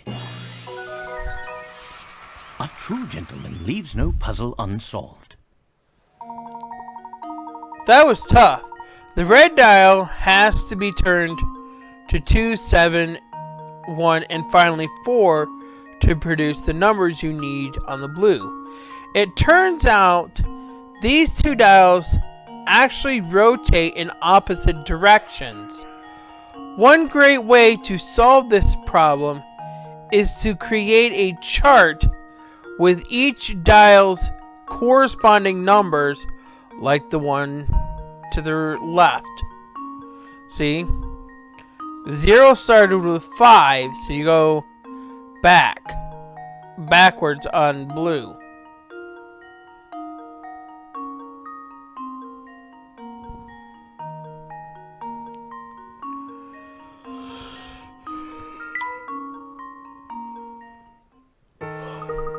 Phew, that was no picnic.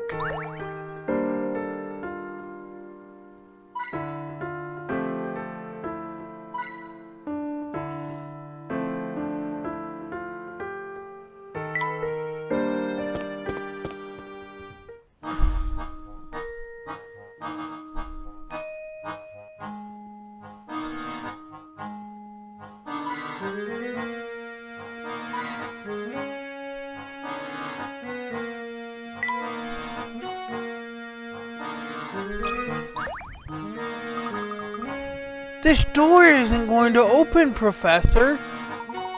Yes, it would seem we need to solve this puzzle first.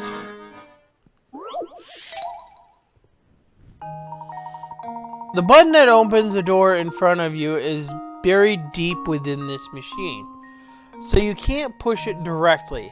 However, by pulling the knob at the top to the left or right, you can move the various gears and plates in the machine, allowing you to press the button at the bottom. In order to hit the open button, should you pull the knob toward A or B?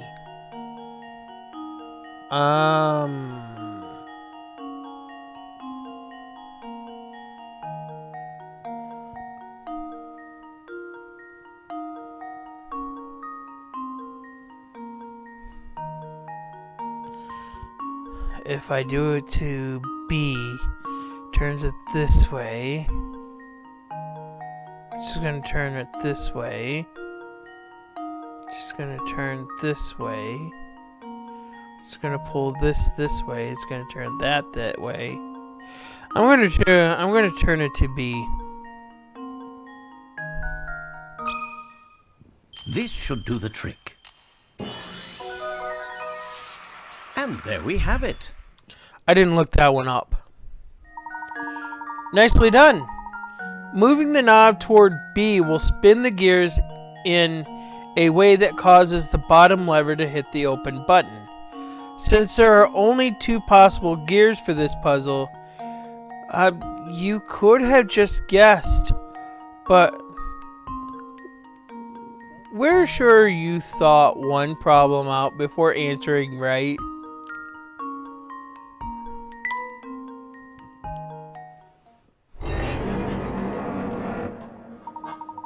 Excellent. The door is open now. Let's proceed.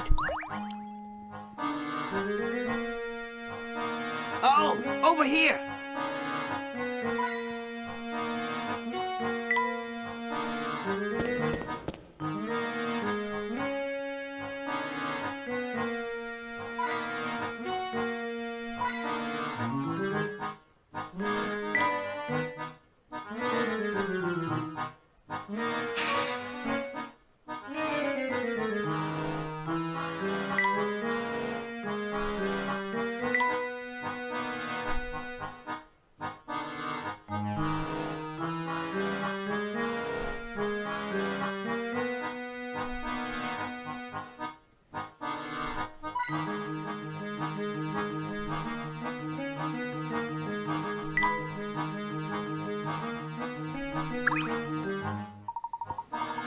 We'll need to get this lift running again if we want to head further into the mine.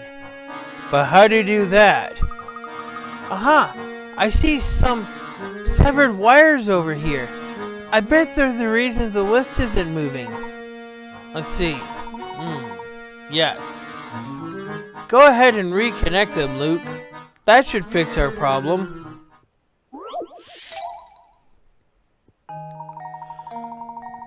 Oh, great.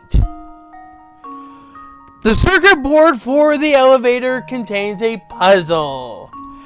According to the instructions, you need to make the blue and red balls switch places in order to restore power to the elevator.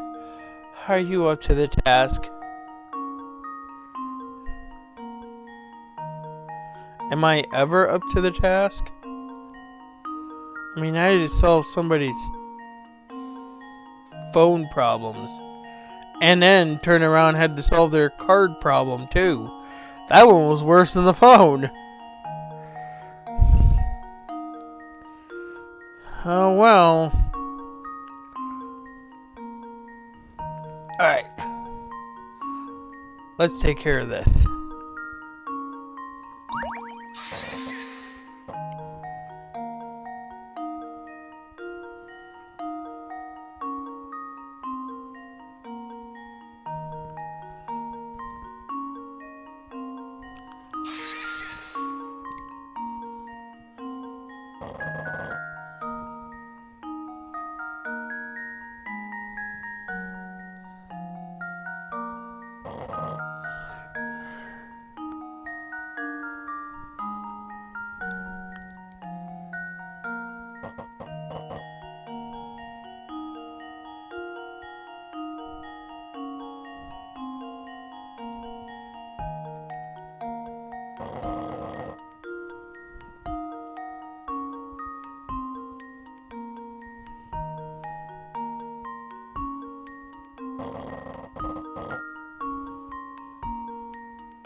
Just leave it to me. Layton's apprentice strikes again. Good job. So how many moves did it take you to complete the task? If you're really good, you should be able to solve the puzzle in as few as 12 moves. Oh, listen, do you hear that? Sounds like the elevator's up and running again.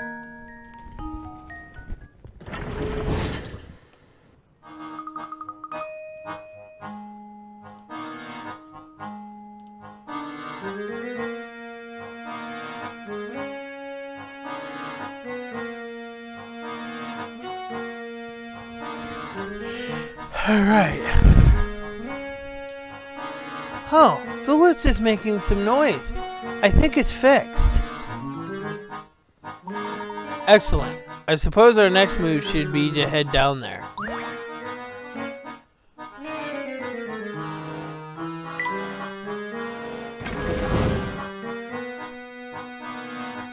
Found one!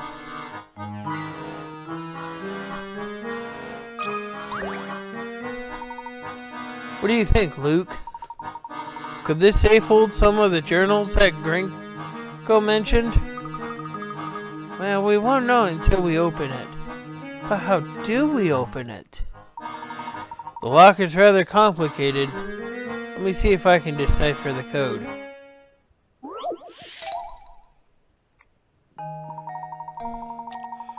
Find the 4-numbered code that opens the safe. You can use the numbers 0 through 5 in your answer, but each number can be used only once. The small lights next to each row of numbers are the key to finding the code,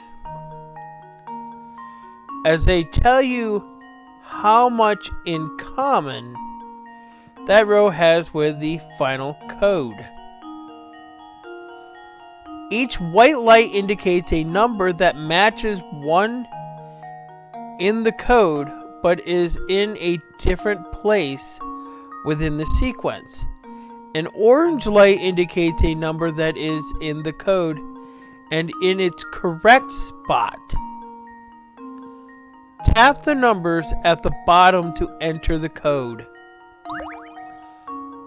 Right.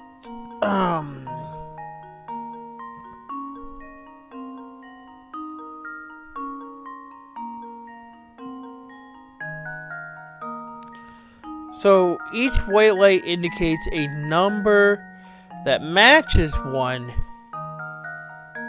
in the code, but is in a different place within the sequence.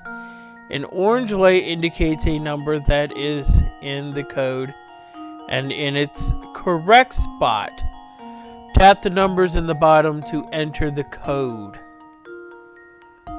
Alright, so in the third row, none of those numbers match the bottom. And I'm going to say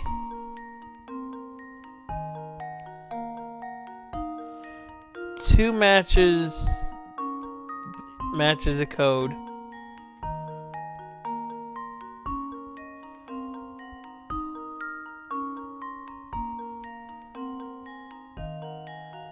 And the next one, only 1 matched the code. And the last one, 2 matches the code.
That's not right.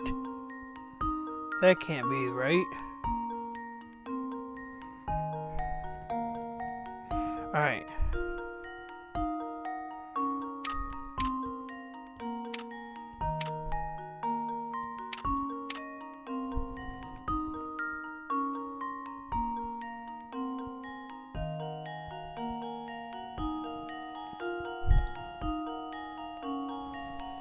So the 1 and the 5 are in the correct spot. And the 4 is in the correct spot.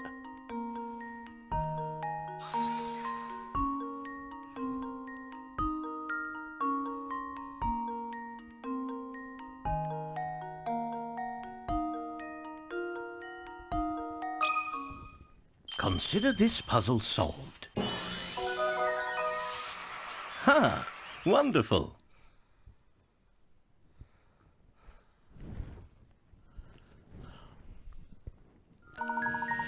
That's right, the code is 0154. Some people solving this by entering numbers haphazardly until they stumble upon the solution, but it's much more fun to think your way to the answer.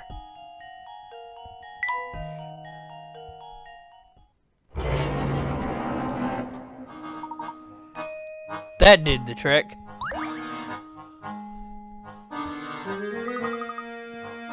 Have a look at this, Professor. Ah, this looks like a worker's journal. This is just the thing we've been looking for, Luke. Perhaps it can shed some light on what transpired here. Let's see what it says.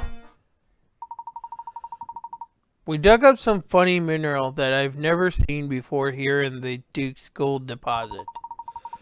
He's sure the ore can be refined into some other kind of precious metal. Personally, I feel like there's something sinister about this stuff. Not that the Duke cares one bit. No, he'll have his way, and we'll keep digging. I'd bet my life on that. Some other kind of precious metal? But I thought this was a gold mine. Ever since we unearthed that awful ore, folks have been dropping like flies from some unknown illness. So many people in town are sick that half our workforce here has stopped coming in. What in the world is going on here? Gosh, that's just terrible. So many people must have been sick. Full Sense runs as a gleaming beacon of prosperity is at an end. This town is cursed and ruined. I suspect we're just days away from shutting down this awful mine for good. I leave this diary behind so that anyone who tries to reopen the mine thinks twice. How odd. The date on this last entry is from just about 50 years ago. But that can't be right. The mine was up and running until recently. Yes, or so we've been told. But this has me thinking. Both this diary and green code suggest a connection between the Elysian box and the events in the mine. From what I can tell, all of this tracks back to a single man, the Duke himself. Even if he himself is long gone, his castle may yet contain the answers to all of our questions. So, does that mean we have to go visit that spooky castle for ourselves? Do you mean to tell me you're scared of that place? Of course not! A million vampires wouldn't scare me. Yes, they would. If there truly is a vampire living in that castle, I'd very much like to make his acquaintance. Don't say things like that, Professor. If we met one, I'm sure he'd eat us on the spot.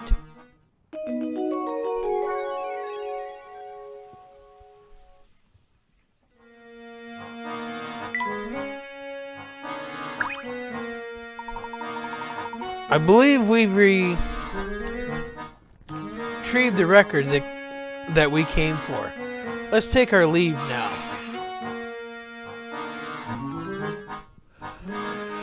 Alright. Well, what's this? The list is out of service again. Say, this won't do. Oh, but look here. There's a set of buttons built into the wall. Surely one of these buttons will send the lift back up. But they're disconnected. Oh, we gotta do this again. The wires connecting the elevator to the button controlling it have somehow been severed. However, if you can connect the negative and positive wires on the top, to the wires carrying the same charge below, you can fix the elevator. To do this, you need to draw lines between sets of X-shaped terminals. Draw 2 lines to connect each positive and negative terminal to its counterpart and get the elevator running again. Alright, let's see here.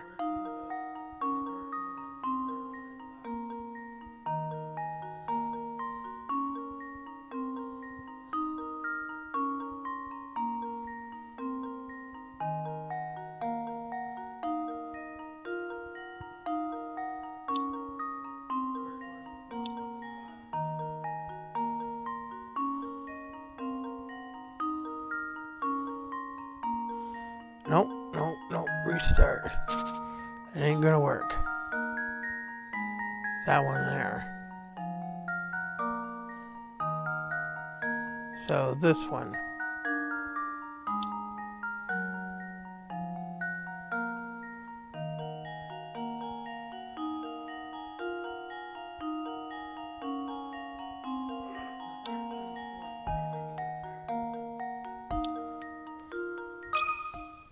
Consider this puzzle solved.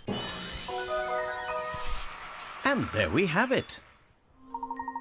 We're back in business. The elevator's working again.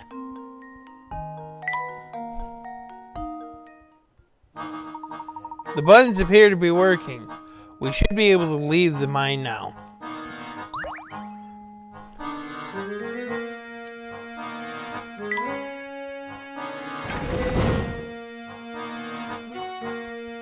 Found one.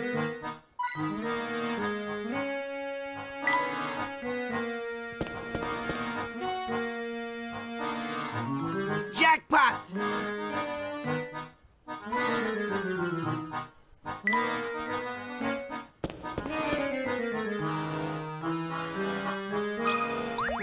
Not you again.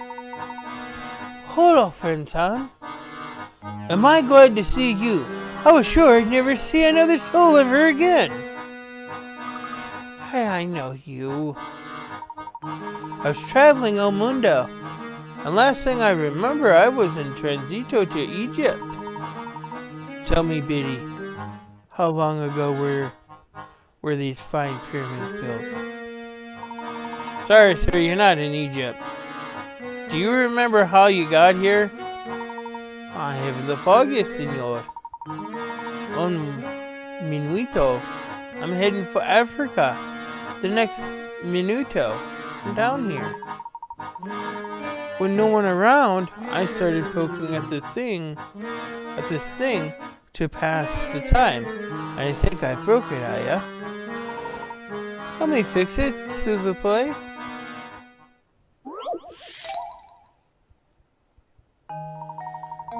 Small ornaments dangle from the metal bar, and they've thrown the bar off balance. 5 ornament strings are spaced equally apart, and each of the 3 types of ornaments weighs a different amount. The heaviest ornament weighs the same as 3 of the lightest ornaments, while a medium ornament weighs the same as 2 of the lightest ornaments. Place 1 of the 3 ornaments in the rectangle in the space marked with a question mark to restore the bar's balance.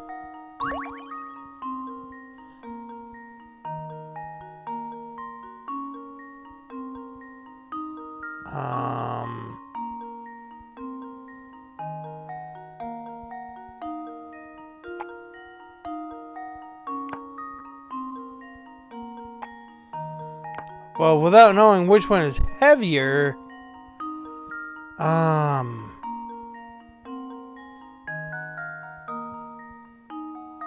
the moon might be light. Then again, the stars might be light.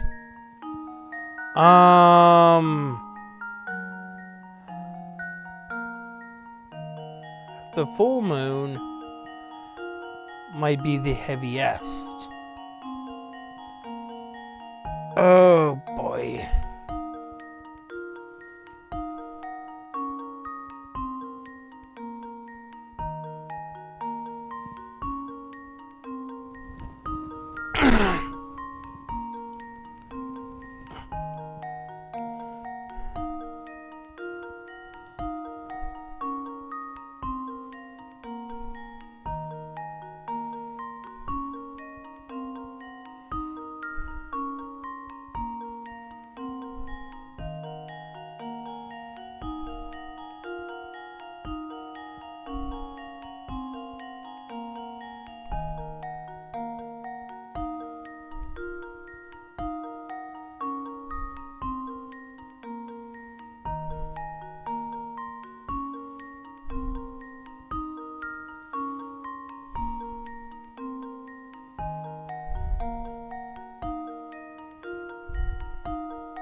Maybe I am right.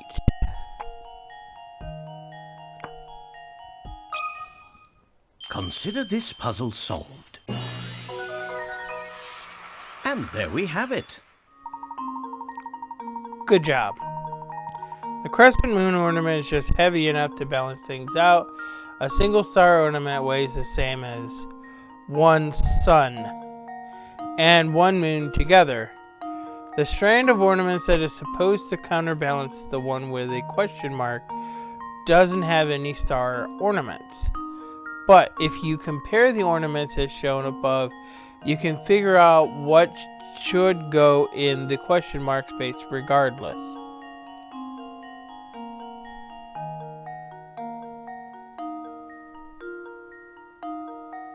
It would be the crescent moon.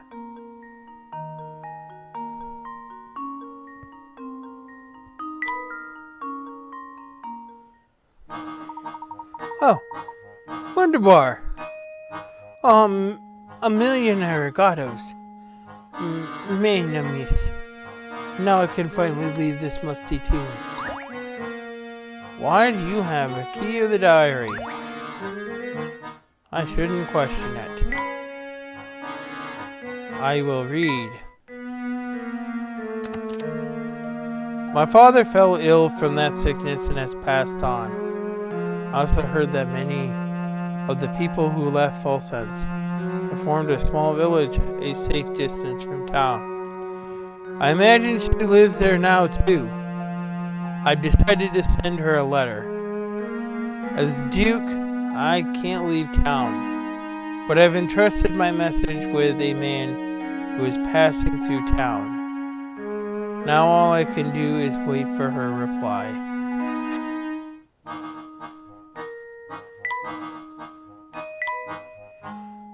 Having finally stumbled upon a miner's journal, I learned that shortly after the gold reserves were found in Fulsense about 50 years ago, a strange illness began to spread through town. I believe it was this illness that first gave birth to rumors of a curse. Sadly, the journal had little else to offer in the way of information. Just what happened here in the last 50 years.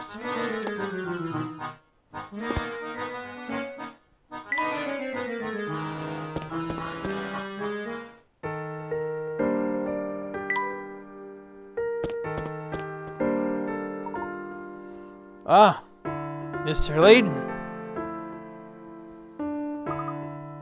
Hello, mister. What brings you to these parts? Well, to be blunt, sir, I've been doing a bit of spying on you for some time. You've led quite the investigation, and it won't be long before it all snaps into focus for you. It is for that reason I feel I can no longer hide the truth of this place from you. What are you getting at, sir? You've seen my studio. All those pictures of the town there. Those are pictures I took. The ones in the station are my work as well. Those photographs have held my interest for some time now.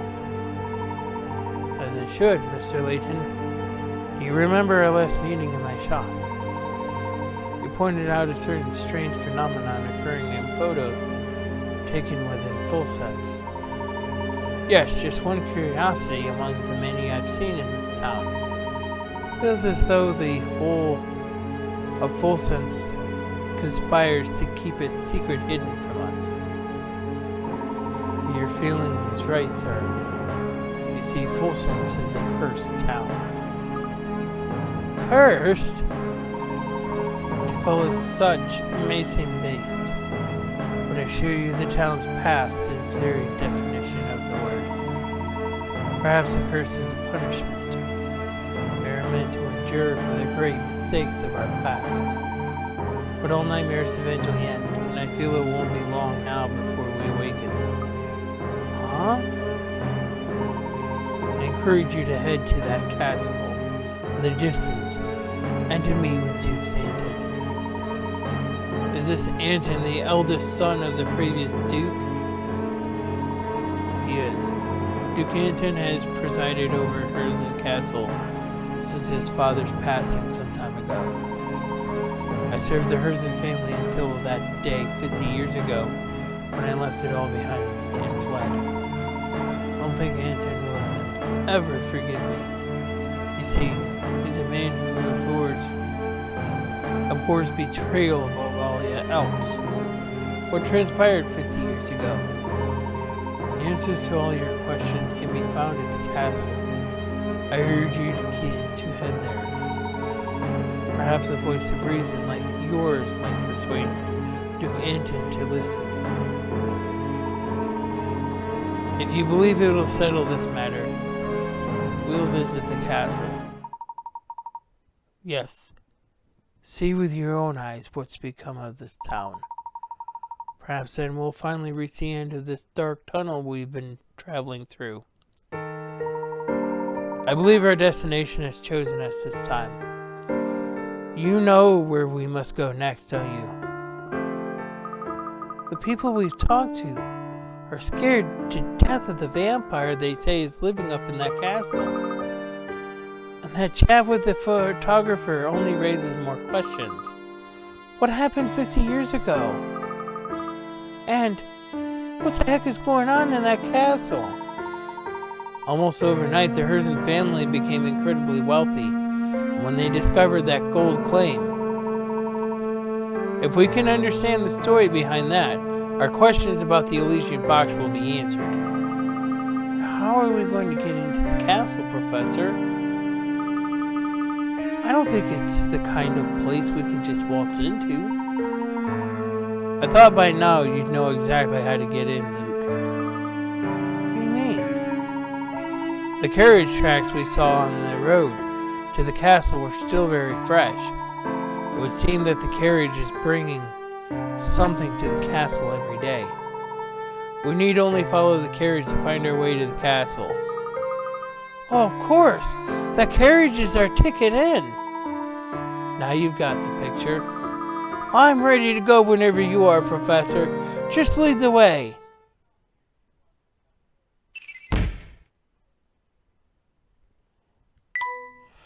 The symbol is actually a crest belonging to the family who once ruled Full Sense, the Herzens.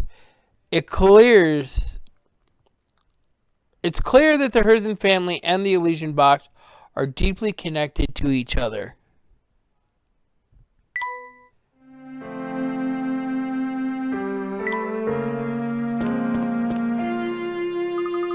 The gate is still shut tight. In order to get in, we'll simply have to wait for the carriage to arrive. Say, there's the carriage now. Quick, hide!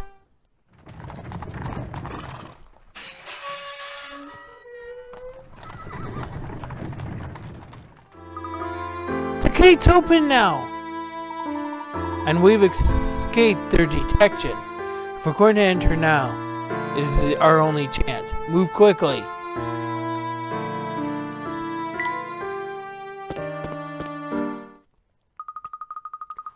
You're sure that this forest is the only way to the castle, right?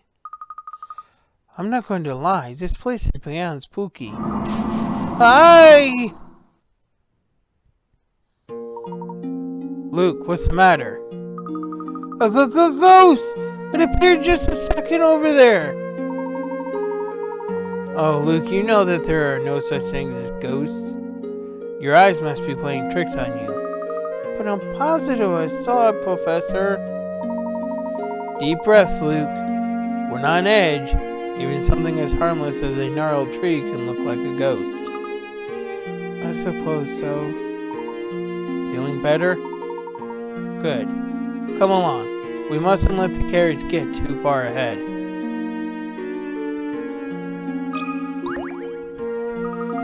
It's pitch black out here, Professor. Yes, without some sort of light, I don't believe we'll be able to advance. But what do we have here? We're in luck, my boy. I think someone left a lantern here.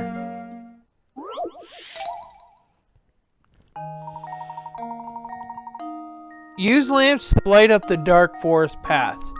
For each lamp, assume its light reaches to the end of any straight road.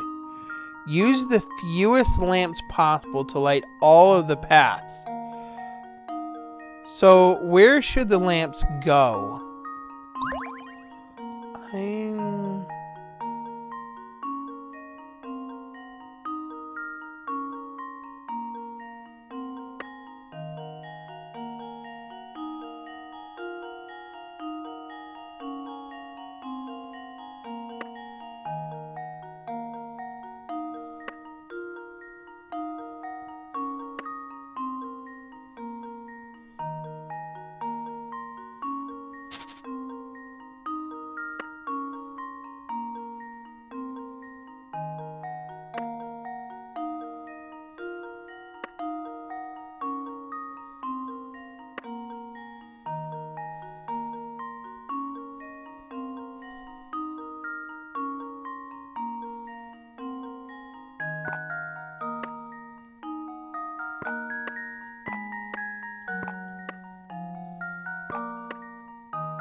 And now to test my theory.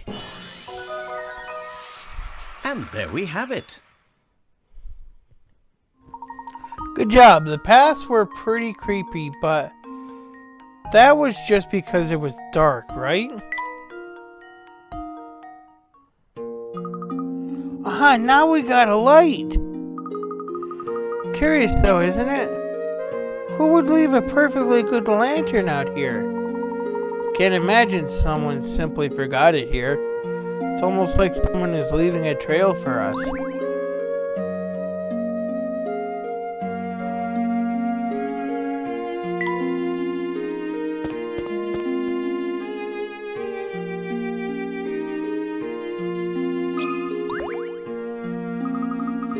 Such a strange mushroom, Professor. Curious, I've never seen this type before. Let me study it just a moment before we move on.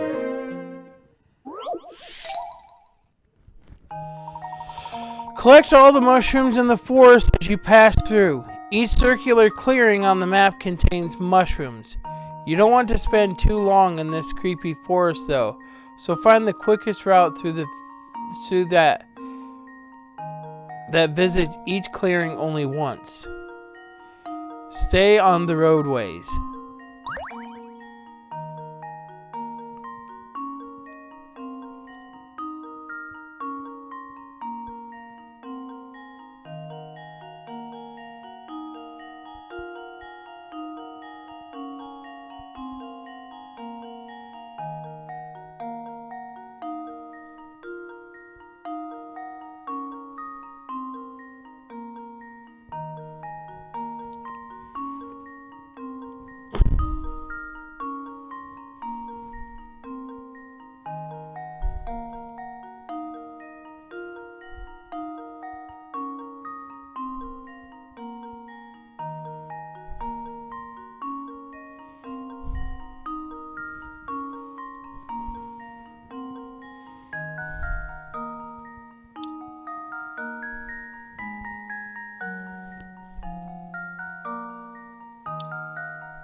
Just leave it to me. Piece of cake.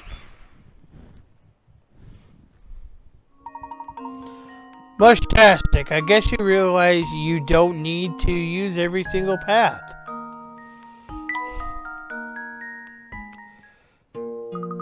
Now that your curiosity is satisfied, can we please move on, Professor?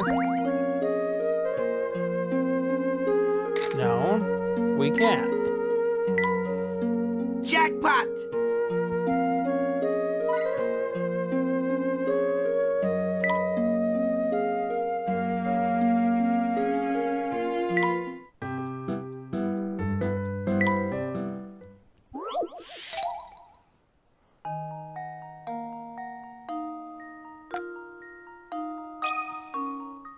Just leave it to me. Layton's apprentice strikes again.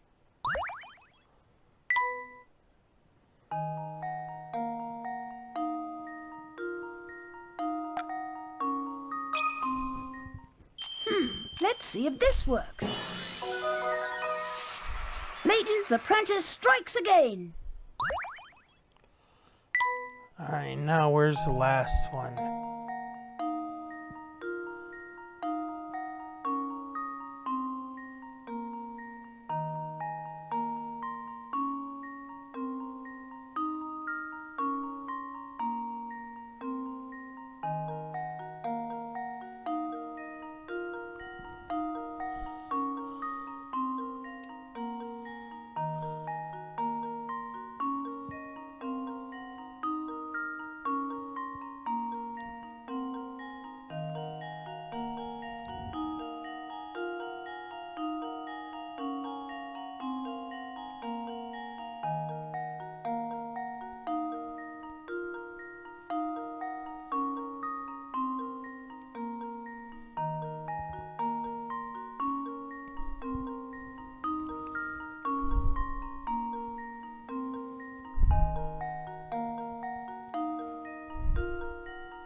If you guys know where it's at, just let me know.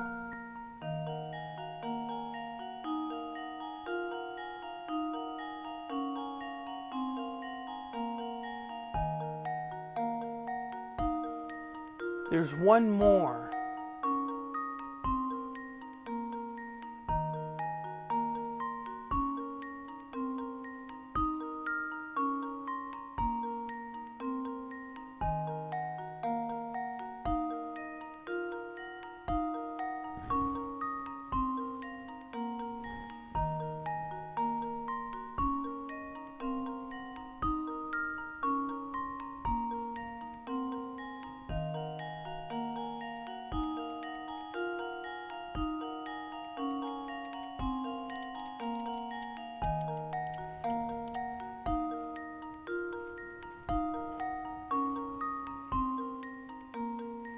Does anyone see the difference?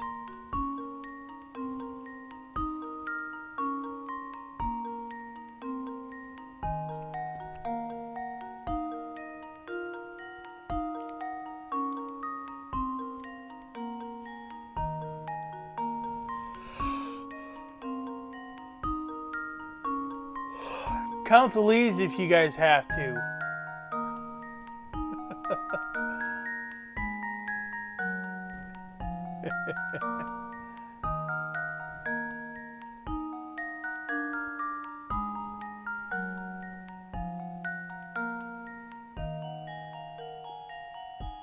While you're at it, count the branches too.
Let's see if this works.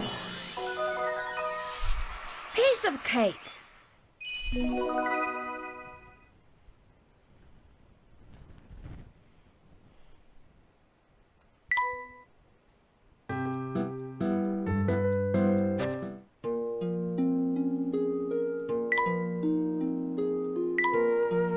The time I've spent investigating this mystery here in full sense has given me most of the pieces to the puzzle, but some facts still elude me. To answer those remaining questions, Luke and I have but one option remaining to us.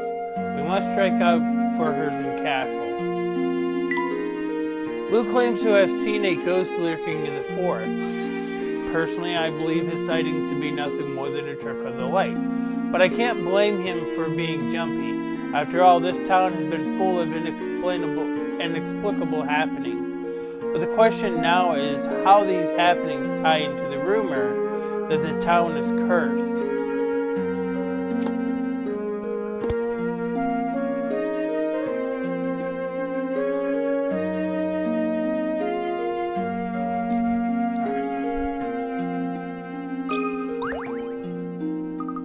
Oh look, I found a hidden puzzle!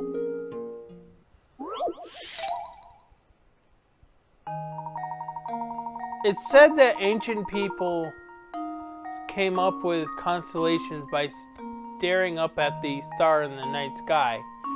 Here's a star-laden puzzle to celebrate your achievements. Below is a 6x6 grid of sky and stars arranged into 9 larger blocks. Move these larger blocks so that each row and column contains 3 stars, 3 blocks with no surrounding outlines. Outlines can't be moved. Blocks with no surrounding outlines cannot be moved.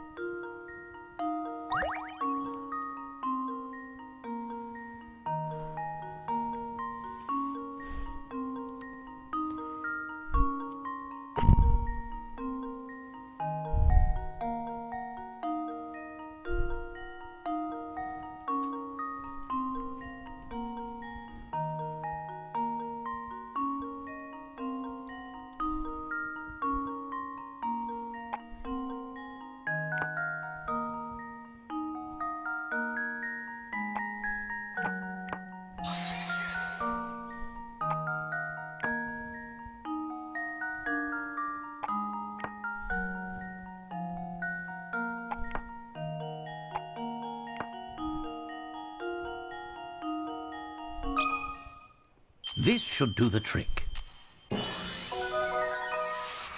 And there we have it.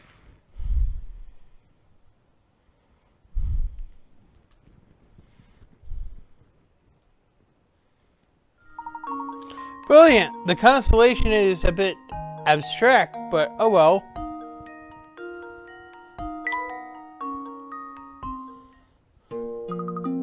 Phew, that wasn't easy.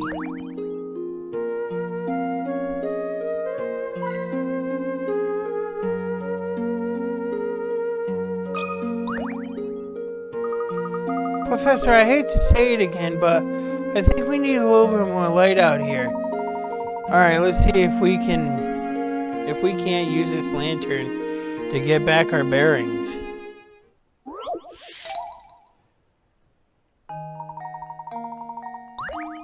Use lamps to light up the dark forest paths. For each lamp, assume its light reaches to the end of any straight road. Use the fewest lamps possible to light all of the paths. So where should the lamps go?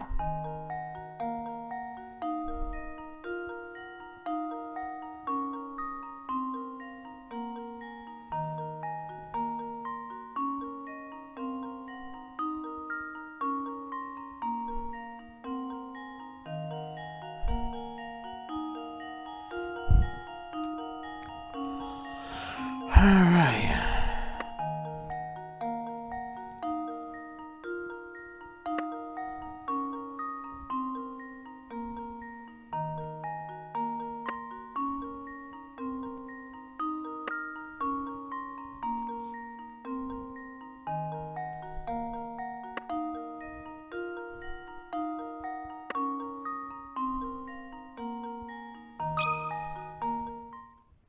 Here goes. Layton's apprentice strikes again. Good job. The paths were pretty creepy, but that was just because it was dark, right? Yeah, I can see again. That's much better.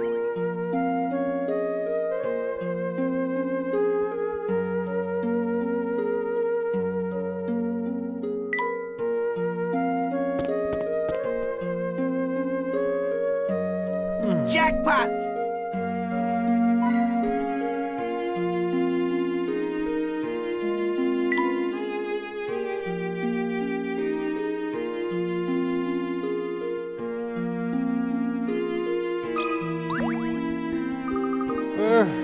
When did it get so chilly? Indeed. It's so cold out here that the lakes has frozen over. Oh, I have an idea for a shortcut.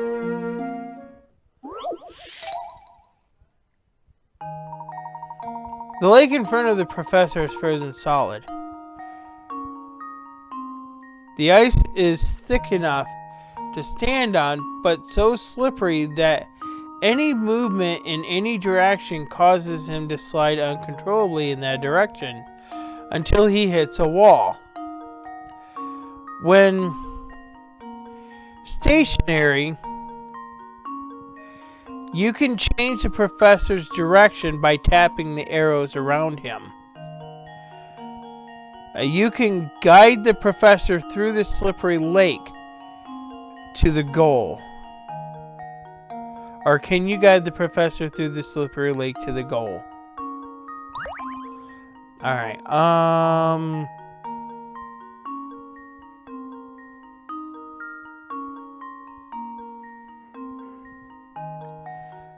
I feel like that this should kind of be the only thing.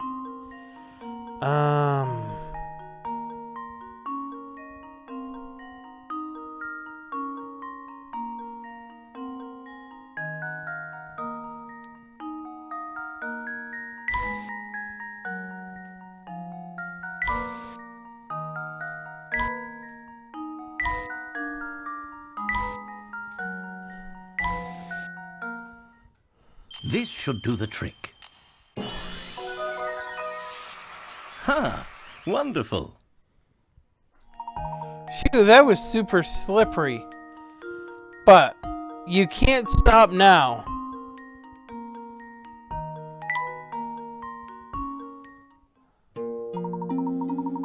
Our crossing went as well as could be hoped for. But we can't stop here. Off we go.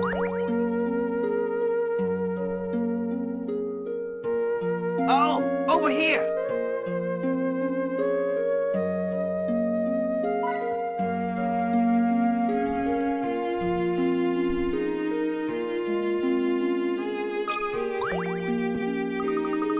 Whoa, whoa, whoa, watch your step here, Professor. It's nothing but ice.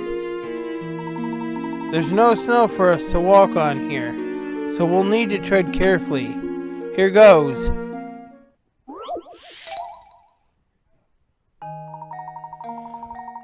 The lake in front of the professor is frozen solid. The ice is thick enough to stand on, but so slippery that any movements in any direction causes him to slide uncontrollably in that direction until he hits a wall.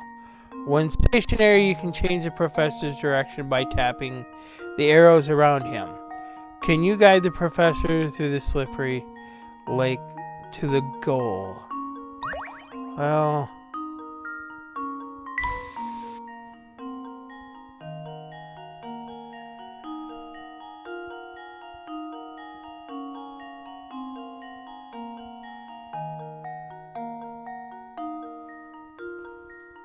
I think this is the only way. Gotta do it this way. Because this is the only way that makes sense. Okay.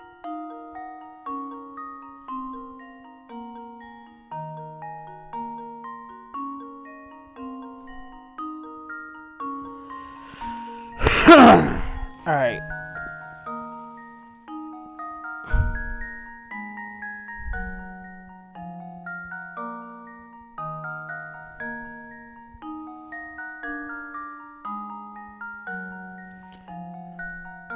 It's a long one.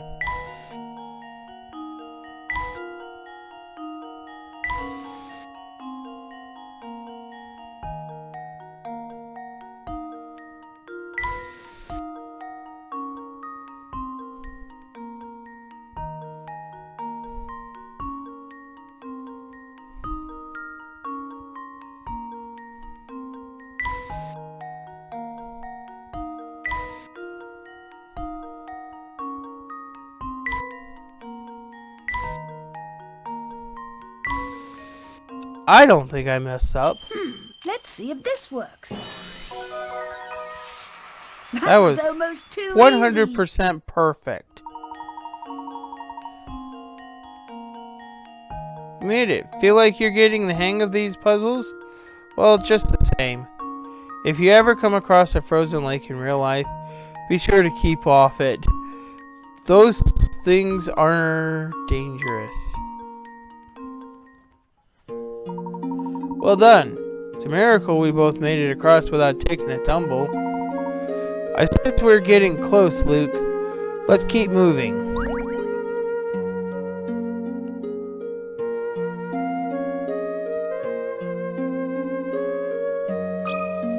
Really? Another one?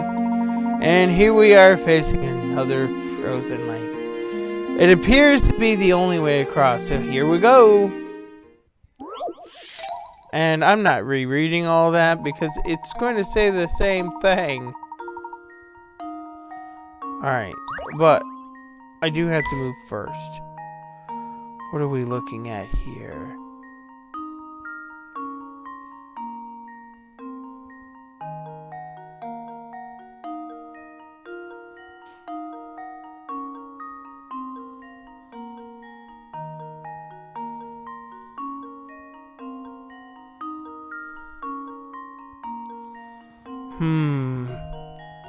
This one's gonna be trickier.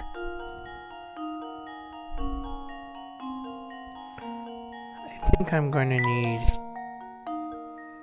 to draw.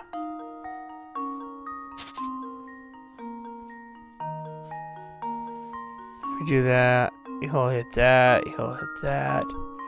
Goes up, he'll go all the way up here. Then we'll have to do that. Then he'll go all the way down here.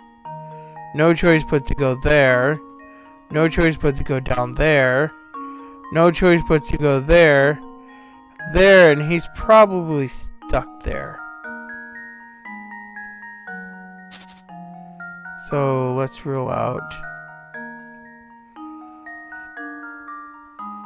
Why don't we try this? This will send him back down. That's... Alright. Plan number 2. There. There, there, there, there, there.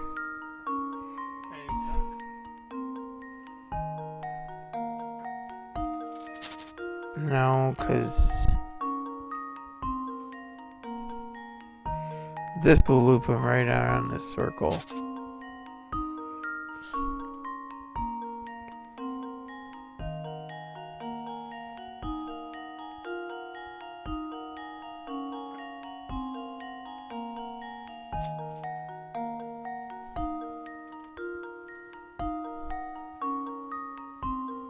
How far will he go down if he goes down? No, I figured it out.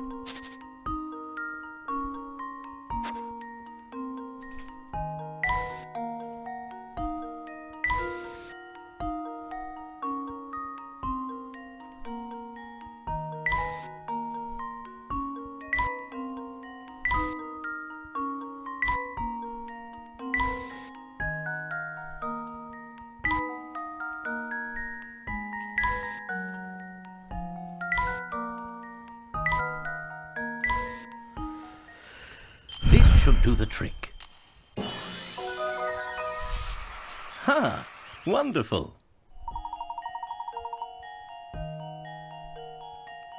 Excellent, but glad the professor isn't a champion ice skater. Sure, he'd have an easier time moving around on the ice, but then you'd be out of puzzles because of it.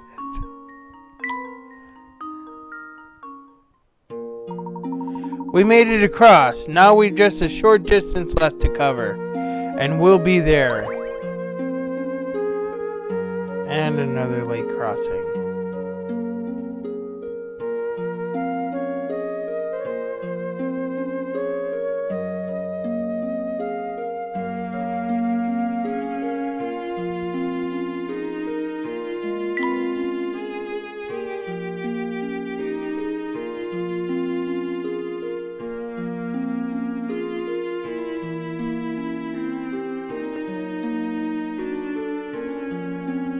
Where am I clicking?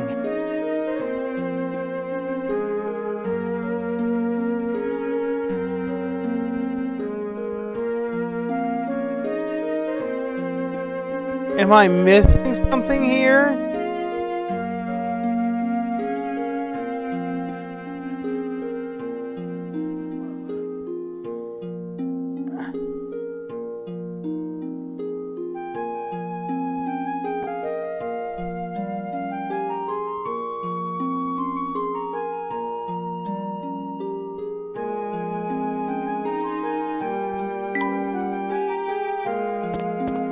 We'll just walk across the ice. Because that's the thing we do.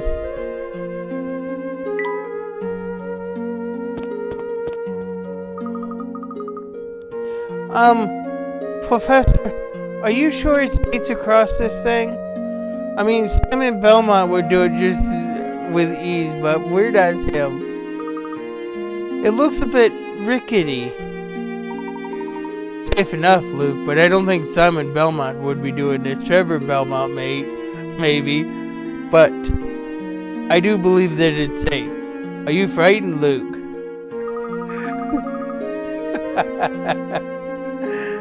A little, yes. I mean, just look. If I fell, that'd be the end of me for sure. Well, Luke, it may seem scary, but if you stay calm and keep moving forward, you'll be just fine. I'll pretend to be Trevor Belmont. Here, try this puzzle. It'll help you take your mind off our little trip across the chasm.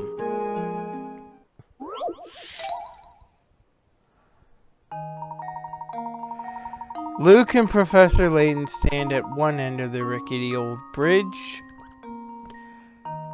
Afraid of falling into the chasm below, Luke's legs have become stiff with fear, and he can only walk across the bridge in increments of 1 or 3 planks at a time.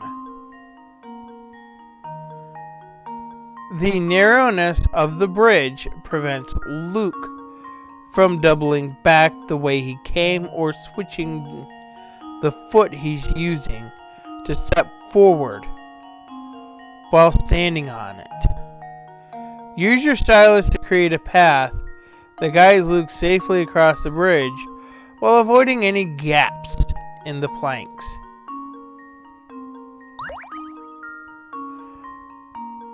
Right.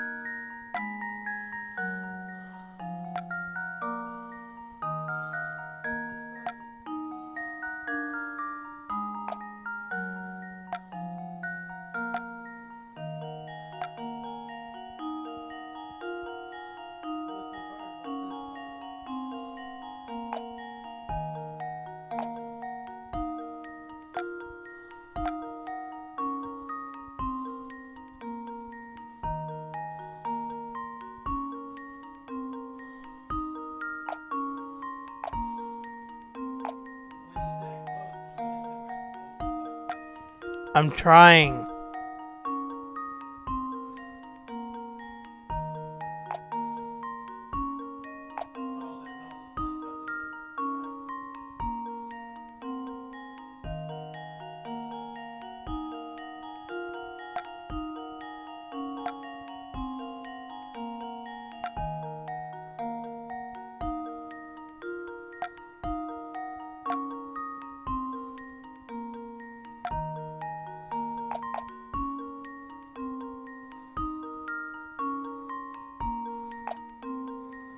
I'm not sure what I did wrong.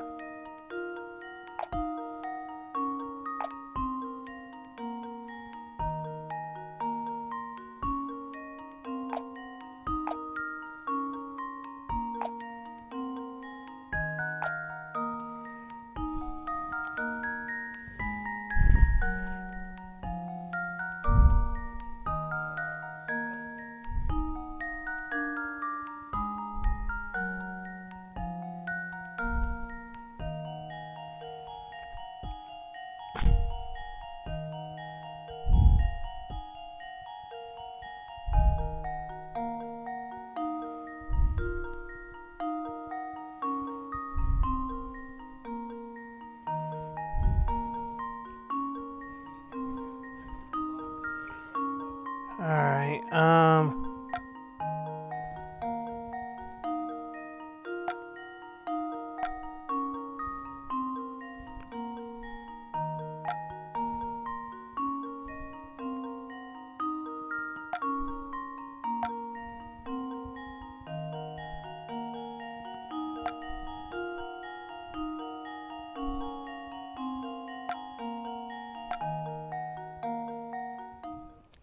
This should do the trick. A true gentleman leaves no puzzle unsolved.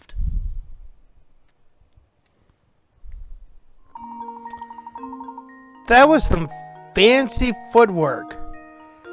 The ninth step you choose take Luke to the goal. Make sure that the last step you put down allows Luke to step forward with his left foot.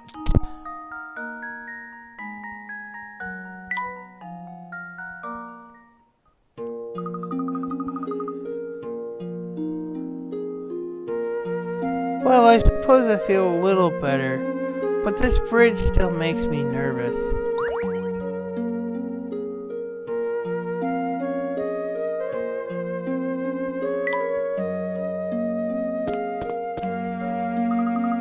Wow, this place is even creepier looking up close. Feeling nervous again, are you? Not in the slightest. Let's go, Professor. Ah, somebody help me! What seems to be the problem, sir? There's a vampire in that castle. Thought I was a goner. I managed to give him the slip. And slip him his mail at the same time. A real vampire? I didn't stick around to check his fangs, anybody. Got to get away from here. Oh! So what do you think about all this vampire business now, Professor? The rumor does seem to have spread throughout the population of Full Sense. Well, do you think maybe it could be, more than a rumor? That's what we're here to find out. Just a few more steps and we'll find our answer ourselves. Yes, let's save it.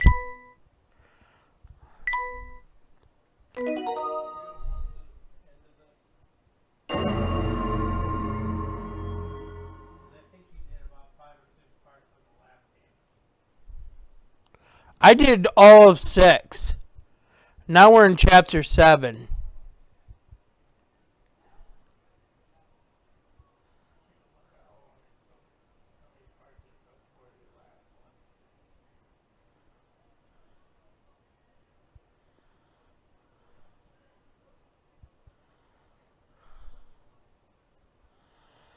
Well, with that, I'm going to end this stream. But look forward for Unwound Future by the end of February, because this looks like we're getting close to the end.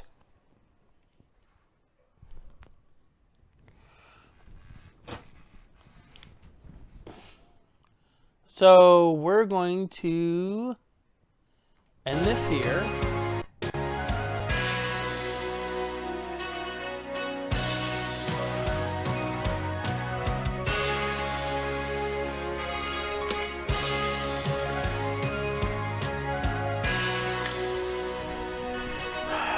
All right.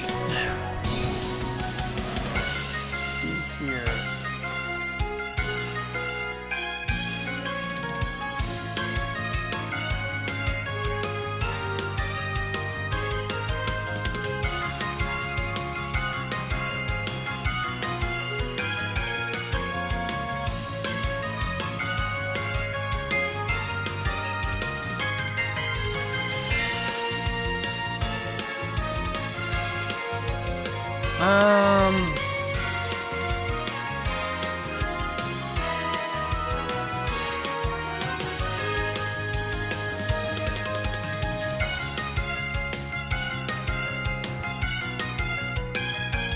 I'm going to raid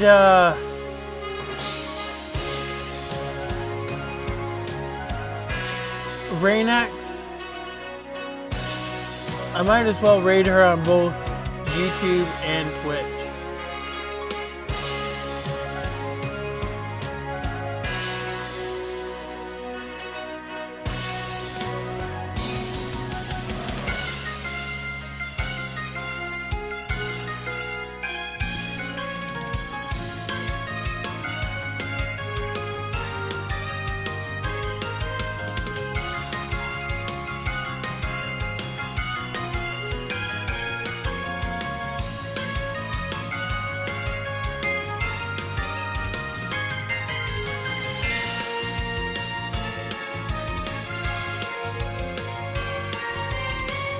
Why am I not able to raid her?